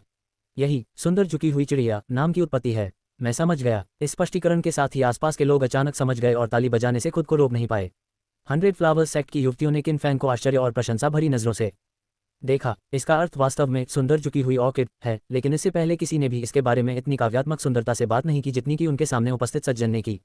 लुओ यू ने हल्के से सिर हिलाया और ताली बजाए। ये देखकर व्यापारी, ये जानते हुए कि मामला सुलझ चुका है, आगे बहस करने में जरा भी दिलचस्पी नहीं रखता था। वह भीड़ में गायब हो गया। धन्यवाद। किन फैंग ने एक बार फिर आभार व्यक्त किया और तय करने वाला पंखा लौटा दिया। लुओ यू ने इसे स्वीकार किया और मुस्कुराते हुए कहा, भाई किन सचमुच शब्दों के जादूगर हैं। उन्होंने यिलान जियाओ का अर्थ इतनी खूबसूरती से समझाया है। आपकी साहित्यिक प्रतिभा को देखते हुए आप कविता में भी बहुत निपुण होंगे, है ना? मुझे थोड़ी बहुत जानकारी है, लेकिन मैं यह नहीं कहूंगा कि मैं इसमें निपुण हूँ। किन फैंग ने मुस्कुराते हुए जवाब दिया, क्या आपको पता है कि कुछ समय पहले 100 फूलों की घाटी में सौंदर्य शीर्षक से एक कविता लिखी गई थी जो बहुत ही असाधारण थी। उसे पढ़कर उस सुंदर आंगन के फूल भी पूरी तरह खिल उठते थे, लेकिन अब तक किसी को नहीं पता कि वह कविता किसने लिखी है। मुझे बहुत उत्सुकता है और मैं उस कवि से मिलना चाहूंगी। लुओ यू की मुस्कान अभी भी गर्मजोशी भरी और सौम्य थी। मैंने वह कविता पढ़ी है और वह सचमुच अद्भुत है, इंद्रियों को मोह लेती है। कवि असाधारण प्रतिभा का धनी होगा। दुर्भाग्य से मुझे उनसे मिलने और सलाह लेने का अवसर नहीं मिला, किन फैंग ने उत्तर दिया। एक तरफ काले कोयले के सिर वाले व्यक्ति के चेहरे पर एक अजीब भाव था। कविता स्पष्ट रूप से युवा स्वामी द्वारा लिखी गई थी। उन्होंने रास्ते में भव्य आंगन में घटी घटनाओं के बारे में सुना था। लुओ यू ने आह भरी और कहा, यह तो वाकई बहुत दुख की बात है। इसी समय सौफूल संप्रदाय की एक युवती पास आए और बोली, महोदय, आपने एक कैमेलिया का नाम सही पहचाना है। क्या आप आगे पढ़ना चाहेंगे? यदि आप लगातार 3 प्रश्नों का सही उत्तर देते हैं तो आप प्रवेश कर सकते हैं और सौफूल संप्रदाय के सावधानीपूर्वक उगाए गए कैमेलिया के फूलों को निहार सकते हैं। किन फैंग ने जवाब दिया, चूंकि हम ब्यूटीफुल मेडन गार्जियन में हैं, इसलिए स्वाभाविक रूप से हम अंदर जाकर इसका अनुभव करना चाहते हैं। लुओ यू ने भी अपनी बात रखते हुए कहा, वास्तव में अगर हमें अफवाहों में वर्णित सातमर यिन की एक झलक मिल जाए तो और भी बेहतर होगा। लड़की ने फिर पूछा, आप में से कौन सबसे पहले जवाब देना चाहेगा? किन फैंग और लुओ यू ने एक साथ अनुरोध का इशारा किया। दोनों को विनम्रतापूर्वक एक दूसरे का सम्मान करते देख फूल लिए लड़की मुस्कुराई और बोली, जब ऐसा है तो क्यों ना हम बारी बारी से जवाब दें। इन दोनों सज्जनों की जानकारी को देखते हुए मुझे लगता है कि यह आपके लिए कोई चुनौती नहीं होगी। जरूर। रंग बिरंगे बगीचे में कैंग मू ने अपनी बाहों को अपनी छाती पर क्रॉस करके एक अद्भुत वक्रता बनाई हुई थी। उसकी खूबसूरत बाहें लगातार सिकुड़ी हुई थीं, मानो आराम न कर पा रही हो, और कभी कभी उसके काले चौकोर स्कार्फ के नीचे से एक ठंडी सी फुफकार निकलती थी। उसके बगल में खड़ी जियांग यैक्सन ने बेबसी से सिर हिलाया। ऐसा नहीं है कि मैं कविता आपको वापस नहीं करना चाहती, लेकिन यह एलिगेंट कोड पर खुदी हुई है और इसे वापस नहीं किया जा सकता। कैंग मू ने कोई जवाब नहीं दिया, बस एक और ठंडी सी गुरगुराहट की आवाज़ निकाली। ठीक है, मैं मानती हूँ कि मुझे तुमसे डर लगता है। तुम हमेशा से वो 7 परियों का गीत चाहते थे, है ना? मैं तुम्हें दे दूंगी, इसे अपने लिए मुआवजा समझो, ठीक है? ये सुनकर काली पोशाक पहने खूबसूरत महिला ने आखिरकार अपनी भौहें थोड़ी ढीली की और कहा, यह स्वीकार्य है। ठीक उसी क्षण उन्होंने बगीचे में कैमेलिया के फूलों की देखभाल करने वाली महिला शिष्यों को देखा। आपस में फुसफुसा कर बात करने के बाद वे प्रवेश द्वार की ओर दौड़ पड़ीं। उत्सुक होकर जियांग यैक्सन ने एक शिष्य को बुलाया और पूछा, तुम्हें जाने की इतनी जल्दी क्यों है? महिला शिष्या ने उत्तर दिया, संप्रदाय के गुरु को शायद पता न हो, लेकिन आज रात 2 युवक उद्यान के बाहर आए हैं। वे न केवल सुंदर हैं बल्कि गहन ज्ञान से भी परिपूर्ण हैं। उनमें से एक ने तो सुंदर दरबार में 80% फूल खिलने की कविता भी लिखी है। फिलहाल वे प्रवेश द्वार पर लगे कैमेलिया के पौधों की पहचान कर रहे हैं। वे पहले ही बिना कोई गलती किए दर्जनों कैमेलिया के पौधों के सही नाम बता चुके हैं, इसलिए सभी बहनें वहां जाकर देखना चाहती थीं। जियांग यैक्सन की आंखों में थोड़ी हैरानी झलक गई। इस आंगन में बड़ी सावधानी से उगाए गए कैमेलिया के फूल दुर्लभ थे और बाजार में मुश्किल से मिलते थे। 3 को पहचानना बेहद मुश्किल था, फिर भी कोई दर्जनों को पहचान सकता था, और वह भी सिर्फ एक व्यक्ति को। उनमें से एक एलिगेंट कोर्ट में मौजूद 80% फूलों का वर्णन करते हुए एक कविता लिख सकता था, जो कि तर्कसंगत था। लेकिन दूसरा व्यक्ति कौन हो सकता है? अचानक उसे ट्रेजर बटरफ्लाई पवेलियन की उत्कृष्ट कृति याद आई और उसके मन में एक विचार आया। बगल में दोबारा देखते हुए कैंग मू को मानो कुछ आभास हुआ। उसकी हल्की नीली आंखें चौड़ी हो गईं और फिर वह तेजी से बगीचे के प्रवेश द्वार की ओर चल पड़ी। चमकीले चांद की तरह दिखने वाला एक सफेद फूल जिस पर काले धब्बे हैं, चांद में दालचीनी की शाखाओं जैसा दिखता है। इस कैमेलिया का नाम चांद के नीचे मुलाकात रखना चाहिए, लुओ यू ने मुस्कुराते हुए कहा। उसकी आवाज़ तेज नहीं थी, लेकिन उसमें जबरदस्त आत्मविश्वास था। फूल पकड़े लड़की की आंखों में एक चमक थी। बधाई हो नन्हे गुरु, आपने फिर से सही उत्तर दिया है। ये सुनकर आसपास के लोग गहरी सांसें लेने लगे। अविश्वसनीय, ये तो उसका 23वां सही जवाब है। सफेद कपड़ों में लिपटा एक युवक जिसकी पीठ पर सूटकेस था, अपने आसपास के लोगों की प्रशंसा सुन रहा था। उसके चेहरे पर गर्व और गर्व का भाव था। ये छोटी सी चीज मेरे युवा मालिक के लिए कोई खास बात नहीं है। वह छोटा भाई था, लुओ यू का चहेता, जो भीड़ में फंस गया था और किसी तरह बाहर निकलने में कामयाब रहा था। उसके छोटे स्वामी की दूसरों द्वारा प्रशंसा की जा रही थी, और उसके छोटे प्रशंसक के रूप में वह स्वाभाविक रूप से सबसे अलग दिखना और अपनी उपस्थिति को उजागर करना चाहता था। बोलते समय उसने कुछ ही दूरी पर खड़े एक सांवले रंग के व्यक्ति की ओर उत्तेजक ढंग से देखा, जो एक गार्ड जैसा लग रहा था। शिंग शिंग थोड़ा चिंतित होकर भौहें सिकोड़ लीं। उन्हें बस यही उम्मीद थी कि उनके जीजाजी जल्दी से कैमेलिया का नाम बता दें और दूसरों से पीछे न रह जाएं। जैसे ही वह ये सोच रहा था, एक और लड़की सफेद पंखुड़ियों और काले धब्बों वाले कैमेलिया के फूलों का एक गमला लेकर आए। ये देखकर भीड़ अचंभित रह गई। ये फूल पिछले फूल से थोड़ा बड़ा होने के अलावा देखने में बिल्कुल अलग नहीं था। 100 फूलों के संप्रदाय के लोग 2 एक जैसे प्रश्न क्यों पूछ रहे थे? छोटी बाई ने जोर से कहा, यह न्याय है। मेरे छोटे मालिक ने अभी अभी इस कैमेलिया का नाम लिया था। छोटे बाई, कृपया बकवास मत करो। लुओ यू ने मुड़कर उसे डांटा और वह युवक तुरंत शांत हो गया। फूल पकड़े लड़की ने समझाया, ये फूल वाकई मीटिंग अंडर द मून से बहुत मिलता जुलता है, लेकिन यह मीटिंग अंडर द मून नहीं है। युवा स्वामी किन, इस फूल की पहचान करना आसान नहीं है। क्या आप इसका नाम जानते हैं? ये सुनकर शिंग शिंग थोड़ा चिंतित हो गया और उसने अपने जीजा की ओर देखा। किन फैंग ने कुछ पल सोच विचार में सिर झुकाया, फिर मुस्कुराते हुए कहा, यह फूल किसी सुंदरी के चेहरे की तरह सफेद है और इस पर 2 पतले काले धब्बे किसी स्त्री की सुंदर आंखों की तरह हैं। अगर मैं गलत नहीं हूं तो इस कैमेलिया का नाम शर्मीली सुंदरी होना चाहिए। फूल पकड़े लड़की ने उसकी बातों पर अपनी खूबसूरत आंखें चौड़ी कर ली और 100 फूलों के संप्रदाय के अन्य लोग कुछ अविश्वास से भर गए। शर्मीली सुंदरी और चांदनी रात में मुलाकात में बहुत समानता थी। वे भी कभी कभी अपनी गलतियां स्वीकार करते हैं, लेकिन क्या ये युवा मास्टर किन उन्हें एक नज़र में पहचान सकता है? ये वाकई अद्भुत है। 100 फूल संप्रदाय की लड़कियों के हाव भाव से देखने वालों को पता चल गया था कि फूल का नाम गलत नहीं बताया गया था, लेकिन कुछ अभी भी उलझन में थी। इस फूल को शर्मीली सुंदरी क्यों कहा जाता है, सुंदर चेहरा क्यों नहीं? मुझे लगता है कि इस युवक के स्पष्टीकरण के अनुसार सुंदर चेहरा अधिक उपयुक्त नाम है। हाँ, इस सज्जन के स्पष्टीकरण के अनुसार मुझे लगता है कि ब्यूटी फेस अधिक उपयुक्त है। किन फैंग ने भीड़ की ओर देखा, मुस्कुराया और कहा, क्या मैं इस युवती से इसे छूने की अनुमति मांग सकता हूँ? थोड़ी हिचकिचाहट के बाद फूल पकड़े हुए लड़की ने सहमति में सिर हिलाया। सैद्धांतिक रूप से बाहरी लोगों को फूलों को छूने देना नियमों का उल्लंघन था, क्योंकि ये कैमेलिया के फूल बहुत नाजुक थे। हालांकि सामने मौजूद युवा मालिक के ज्ञान को देखते हुए ऐसा लगता है कि कोई समस्या नहीं होनी चाहिए। भीड़ ने अपनी सांसें थाम ली और देखा कि काले वस्त्र पहने युवक ने अपनी दाहिनी तर्जनी उंगली से उस नाजुक सुंदरी को हल्के से छुआ और फिर अपना हाथ हटा लिया। जब सभी लोग आश्चर्यचकित थे, तभी मूल रूप से खिले हुए सफेद फूलों ने अप्रत्याशित रूप से अपनी शाखाएं नीचे कर ली और सफेद पंखुड़ियों के दोनों किनारों पर एक साथ 2 हल्की गुलाबी रेखाएं दिखाई दी। ये लगभग उस शर्मीली सुंदरी से मिलती जुलती थी। ऐसा बदलाव, इसीलिए इस फूल को शर्मीली सुंदरता कहा जाता है। मैंने आज बहुत कुछ देखा और यह यात्रा वाकई सार्थक रही। युवा स्वामी के प्रति भीड़ की प्रशंसा सुनकर ब्लैक चारकोल हेड ने अपनी मुद्रा सीधी की और युवक की ओर देखते हुए हल्के से कहा, खैर, मेरे युवा स्वामी के लिए ये ज्ञान होना बिल्कुल सामान्य बात है। ये सुनकर उस युवा प्रशंसक ने थोड़ा शर्मिंदा होकर अपना मुंह खोल दिया। स्पष्ट रूप से यही बात उसने अभी अभी कही थी। इस क्षण आंगन में तालियों की गड़गड़ाहट गूंज उठी, साथ ही एक महिला की मधुर आवाज सुनाई दी, ये युवा गुरु सचमुच असाधारण है। दरअसल शर्मीली सुंदरी चांद के नीचे मुलाकात का ही एक रूप है, इसलिए ये दोनों इतनी मिलती जुलती हैं। आम लोग तो फर्क बता ही नहीं सकते, और यहाँ तक कि हम जैसे लोग जो हर रोज फूलों से निपटते हैं उनसे भी कभी कभी गलतियां हो जाती हैं। चूंकि युवा स्वामी इस फूल की विशिष्टता को देख सकते हैं, क्या आप हमें बता सकते हैं कि शर्मीली सुंदरी को कैसे उगाया जाए? भीड़ ने आवाज की दिशा में अपनी निगाहें घुमाईं और स्तब्ध रह गए। वक्ता गुलाबी रंग की पोशाक में बेहद खूबसूरत लग रही थी। उसका शरीर सुडौल था और हर कदम में एक परिपक्व आकर्षण झलक रहा था।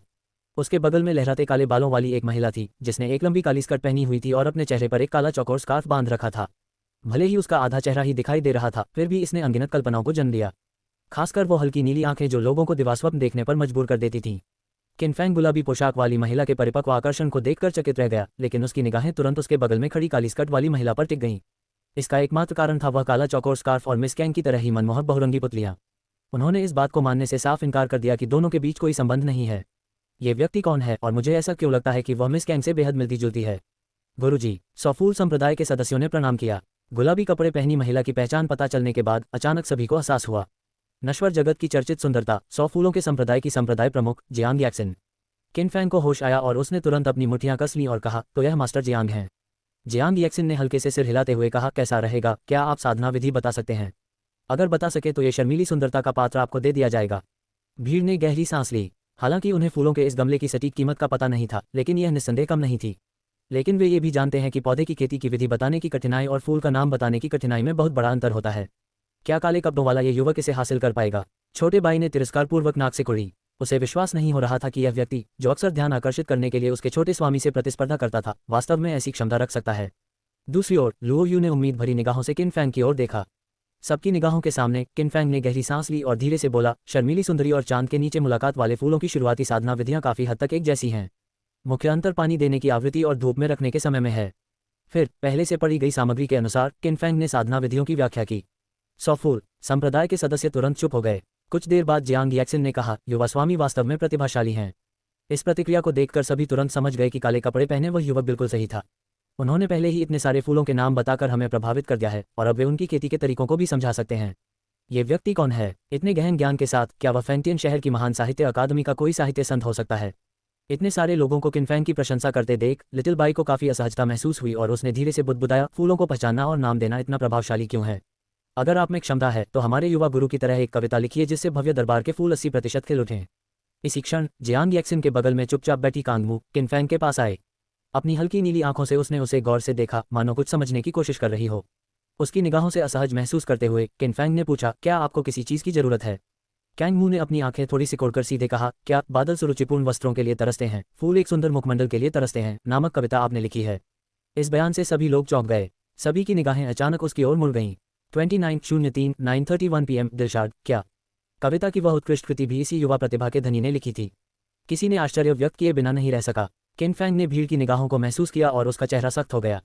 अभी कुछ देर पहले ही उसने लुओ यू और इन लोगों के सामने कवि को जानने से इनकार कर दिया था। उसने सबके सामने कवि की असाधारण प्रतिभा का बखान भी किया था। अगर वह अब इसे स्वीकार कर लेता है तो क्या वह मौके पर ही खुद को शर्मिंदा नहीं कर लेगा? नहीं, बिल्कुल नहीं, वह इसे स्वीकार नहीं कर सकता था। लेकिन यह व्यक्ति ऐसा क्यों सोचेगा कि मैंने कविता लिखी है? क्या इसमें किसी प्रकार का भरोसा शामिल है? नहीं, यह असंभव है। जब मैंने कविता लिखी थी तब केवल वह लड़की और ब्लैक चारकोल हेड ही मौजूद थे। यह मेरे प्रकट हुए गहन ज्ञान के कारण ही होगा कि इस व्यक्ति ने ऐसा अनुमान लगाया है। वह मुझे धोखा देने की कोशिश कर रही है। ये बात समझ आने के बाद भी किनफैंग के चेहरे पर कोई भाव नहीं बदला और उसने मुस्कुराते हुए कहा, माफ कीजिए, लेकिन वह कविता मैंने नहीं लिखी। मैंने भाई लुओ को पहले भी बताया है कि मैं भी उस कवि का बहुत बड़ा प्रशंसक हूँ और अगर मौका मिले तो मैं उनके साथ बैठकर कुछ बातें करना और एक पे पीना चाहूंगा। पास ही हरे रंग के कपड़े पहने युवक ने सिर हिलाकर कहा, हाँ, मैं इस बात की गवाही दे सकता हूँ। छोटा भाई, जो कि एक प्रशंसक लड़का था, भी बोला, उस कविता की शैली को देखते हुए यह असंभव है कि उसने इसे लिखा हो। शायद मेरे छोटे गुरु भी ऐसी रचना नहीं कर पाएंगे। बाकी लोगों को उन दोनों सज्जनों के बीच हुई बातचीत याद आ गई और उन्होंने सिर हिलाया। बगल में खड़ा काला कोयले का सिर ही कुछ असहज लग रहा था। क्या ऐसा है? कैंगमू ने अपनी बाहें थोड़ी सी उठाई। उसकी आंखों में व्यंग्य का भाव था। वह किनफैंग के चारों ओर घूमी और धीरे धीरे बोली, ये कविता मेरे अनमोल तितली मंडप में लिखी गई थी और कवि ने मेरी दुकान से सबसे कीमती खजाना बहते बादल की है पेन भी ले ली थी। ये सुनकर किन फैंग की आंखें थोड़ी खुल गईं और उसके दिल में थोड़ी बेचैनी पैदा हो गई। उन्हें कभी उम्मीद नहीं थी कि उनके सामने खड़ी खूबसूरत काली पोशाक वाली महिला, जो मिस कैंग जैसी दिखती थी, वास्तव में ट्रेजर बटरफ्लाई पवेलियन की पर्दे के पीछे की मालकिन थी। क्या सच में? किन फैंग ने अपना रुख नहीं बदला, बस जबरदस्ती मुस्कुराया। कैंग मुंह ने पलकें झपकाईं और फिर बोला, फ्लोइंग क्लाउड हेयरपिन कोई साधारण वस्तु नहीं है। इसे साधारण स्पेस आर्टिफैक्ट्स में नहीं रखा जा सकता और इसे केवल अपने साथ ही रखा जा सकता है। आपके करीब आने के बाद मुझे फ्लोइंग क्लाउड हेयरपिन की जानी पहचानी आभा का आभास हुआ। जैसे ही उसने बोलना समाप्त किया, काले कपड़े पहनी महिला ने अपनी तर्जनी उंगली को मोड़ा। ओह नहीं! किन फैंग ने अपनी आंखें चौड़ी कर लीं और अपने कपड़ों को ढकने की कोशिश की, लेकिन तब तक बहुत देर हो चुकी थी। पलक झपकते ही जेड रंग की हेयरपिन उसके आलिंगन से फिसलकर काले कपड़े पहनी महिला के हाथों में चली गई। ओह, ये जेड हेयरपिन तो वाकई बहुत खूबसूरत है। कांग मू ने काले स्कार्फ से अपना मुंह ढक लिया और हैरानी जताने का नाटक किया। आपके ट्रेजर बटरफ्लाई पवेलियन ने नियम बनाए हैं, क्या आप अब उन्हें तोड़कर यह जेड हेयरपिन वापस लेने जा रहे हैं? किन फैंग ने चिंता से पूछा। क्या आप इसे स्वीकार करते हैं? ओह, जल्दबाजी में मुझसे कुछ गलत निकल गया। किन फैंग ने चारों ओर लोगों के जटिल और प्रबुद्ध भावों पर नजर डाली, फिर हरे वस्त्र पहने उस युवक को देखा जिसकी गर्मजोशी भरी मुस्कान धीरे धीरे फीकी पड़ रही थी। उसका चेहरा कुछ अजीब सा हो गया। कैंग मू की कोमल उंगलियां, जैसे जेड पत्थर, ने धीरे से फ्लोइंग क्लाउड हेयरपिन को घुमाया और फिर उसे किन फैंग की छाती पर रख दिया। उसने कहा, ट्रेजर बटरफ्लाई पवेलियन के नियम मैंने बनाए हैं और स्वाभाविक रूप से मैं अपना वचन नहीं तोड़ूंगी। ये लो, ये फ्लोइंग क्लाउड हेयरपिन वापस ले लो। लेकिन क्या तुम मेरी एक मदद कर सकते हो? किस प्रकार का उपकार? किन फैंग ने लहराते बादल के आकार की हेयरपिन को अपने सीने में दबा लिया और सतर्क नजर से देखने लगा। अभी अभी हुई घटना के बाद उसे समझ आ गया कि उसके सामने खड़ी महिला को कम नहीं आंकना चाहिए। कुछ कारणों से आपकी लिखी कविता मेरे प्रशंसित तितली मंडप में नहीं रह पाई। आशा है आप इसे मेरे लिए दोबारा लिख देंगी। कांग मू ने पीछे खड़ी जियांग याक्सिन की ओर देखा और फिर अपनी नजरें हटा लीं। किन फैंग को भीड़ की जलती हुई निगाहें महसूस हुई और उसके सिर में झुंझुनी सी होने लगी। क्या मुझे दूसरी बार खुद को शर्मिंदा करना पड़ेगा? वह पहले तो मना करना चाहता था, लेकिन तभी उसने दूसरे व्यक्ति को फिर बोलते सुना, आपका हेडबैंड दिलचस्प लग रहा है। क्या यह मेरी भतीजी फेलान का उपहार हो सकता है? ये सुनकर किन फैंग की आंखें चौड़ी हो गईं। उसके सामने खड़ी महिला मिस कांग को जानती थी, और न केवल जानती थी बल्कि वह मिस कांग की चाची भी थी। ठीक है, तुम कविता लिखने में मेरी मदद करो और मैं तुम्हें फेलान के बारे में एक छोटा सा रहस्य बताऊंगी, कैसा रहेगा? कांग मू ने धीरे से फुसफुसाया। उसकी कोमल सांसें काले घूंघट से छनकर आ रही थीं, जिनमें एक स्त्री की सुगंध थी। मिस कैंग का छोटा सा रहस्य, क्या ये वाकई कोई गंभीर रहस्य है? कुछ देर तक मन ही मन सोचने के बाद किन फैंग ने सहमति में सिर हिलाया। इस समय जियांग याक्सिन बोली, अगर ऐसा है तो हम अंदर क्यों नहीं चले जाते? मेरे पास वहां लिखने के लिए बेहतरीन सामग्री है। ठीक है। किन फैंग को पीछे खड़े लोग काफी देर से घूर रहे थे और वह जल्दी वहां से निकलना चाहता था। बेशक हरे रंग के कपड़े पहने युवा स्वामी लुओ यू को भी आमंत्रित किया गया था। आखिरकार उन्होंने 3 से अधिक कैमेलिया के नामों का सही उत्तर दिया था, इसलिए वे अंदर जाने और फूलों की सराहना करने के योग्य थे। समूह लेडी जियांग के पीछे पीछे बगीचे में गया। किन फैंग को मौका मिला और उसने लुओ यू के पास जाकर माफी मांगते हुए कहा, भाई लुओ, मुझे माफ कर दीजिए। मेरा इरादा आपसे पहले कुछ छिपाने का नहीं था। बात बस इतनी है कि मुझे हमेशा से ही सादगी पसंद है और मैं ज्यादा ध्यान आकर्षित करना पसंद नहीं करता। लुओ यू ने हल्की मुस्कान के साथ जवाब दिया, मैं समझ गया भाई किन। जंगल में जो पेड़ सबसे अलग खड़ा होता है वह हवा से गिर ही जाता है। आखिरकार आप भी एक असाधारण और उल्लेखनीय व्यक्ति हैं। ईर्ष्या से बचने के लिए शांत रहना ही समझदारी है। हरे कपड़े पहने युवक ने विशिष्ट लहजे में कहा। किन फैंग के चेहरे पर हैरानी के भाव थम गए। बगीचे में एक मंडप था जहां जियांग याक्सिन ने अध्ययन के 4 खजानों का उल्लेख किया था। कुछ दूर चलने पर किन फैंग ने हाथ जोड़कर कहा, भाई लुओ, अब मैं चलता हूँ। अगर मौका मिला तो अगली बार मैं आपको पीने के लिए आमंत्रित करूंगा, माफी के तौर पर। लुओ यू ने आदरपूर्वक जवाब दिया, जरूर जरूर। असाधारण प्रतिभा और आकर्षण वाले भाई किन, फिर मिलेंगे। तुम रुकने वाले नहीं हो, है ना? मंडप में प्रवेश करने के बाद संप्रदाय के प्रमुख जियांग ने किसी को एक सफेद स्क्रॉल तैयार करने और स्याही पीसने का निर्देश दिया। किन फैंग ने ब्रश उठाया और जोरदार स्ट्रोक के साथ उनके सुरुचिपूर्ण शब्द सफेद स्क्रॉल पर फैल गए और एक सुंदर कविता में बदल गए। सौफूल संप्रदाय के सदस्य प्रशंसा भरी निगाहों से देख रहे थे, लेकिन इससे पहले कि वे और देख पाते, काले वस्त्र वाली महिला ने अपना दाहिना हाथ हिलाया और कविता वाला स्क्रॉल एकत्र कर लिया गया। जियांग याक्सिन ने आह भरी, तुम्हें इतनी जल्दी क्यों है? मैं तुमसे प्रतिस्पर्धा नहीं कर रही हूँ। कैंग मू ने अनसुना करने का नाटक किया, आलस से अंगड़ाई ली और सचमुच एक मनमोहक आकर्षण बिखेरा। किन फैंग थोड़ा हिचकिचाया और सावधानीपूर्वक अपनी नजरें हटा लीं। ठीक है, क्योंकि तुमने मेरे लिए कविताएं लिखी हैं तो मैं तुम्हें उस लड़की फेलान के बारे में एक छोटा सा रहस्य बताऊंगी। कैंग मू ने उंगली से इशारा करते हुए दूसरे व्यक्ति को पास आने को कहा। किन फैंग ने बात मान ली, लेकिन मन ही मन वह इस बात का अनुमान लगा रहा था कि मिस कैंग का छोटा सा रहस्य क्या हो सकता है। अगर मौका मिले तो उस लड़की के राज खोलने की पहल करो। उसके सारे रहस्य पर्दे के पीछे छिपे हैं, तुम्हें पता है ना? कांग मू ने बस इतना कहा और इसके अलावा कुछ नहीं बोला। क्या यही है? किन फैंग का मुंह थोड़ा खुला हुआ था, वह असमंजस में था। वरिष्ठ, क्या और कुछ नहीं है? नहीं, बस इतना हुआ कि कांग मू आलस से लंबी बेंच पर पीछे की ओर झुक गया और उसने जम्हाई भी ली। किन फैंग को ऐसा लगा जैसे उसे धोखा दिया गया हो, या यूं कहें कि इस तरह के बुद्धि का अपमान करने वाले छल से उसका अपमान किया गया हो। फेलिन का पर्दा हटाकर उसका रहस्य जानो, जैसे कि उसे यह बताने के लिए आपकी जरूरत होगी, और अगर उसने ऐसा करने की हिम्मत की भी तो क्या उसे आपकी सलाह की जरूरत थी? समूह ने कुछ देर आंगन में बातचीत की और फिर किन फैंग फूलों की प्रशंसा करने के बहाने वहां से चला गया। वह अपनी पत्नी को मायरी स्वॉर्ड सेक्ट में खोजने के लिए इस यात्रा पर आया था और अब वह इन 2 असाधारण महिलाओं के साथ एक ही कमरे में रह रहा था। अगर वह उनके साथ लंबे समय तक रहता तो उसके विचार नकारात्मक दिशा में जा सकते थे।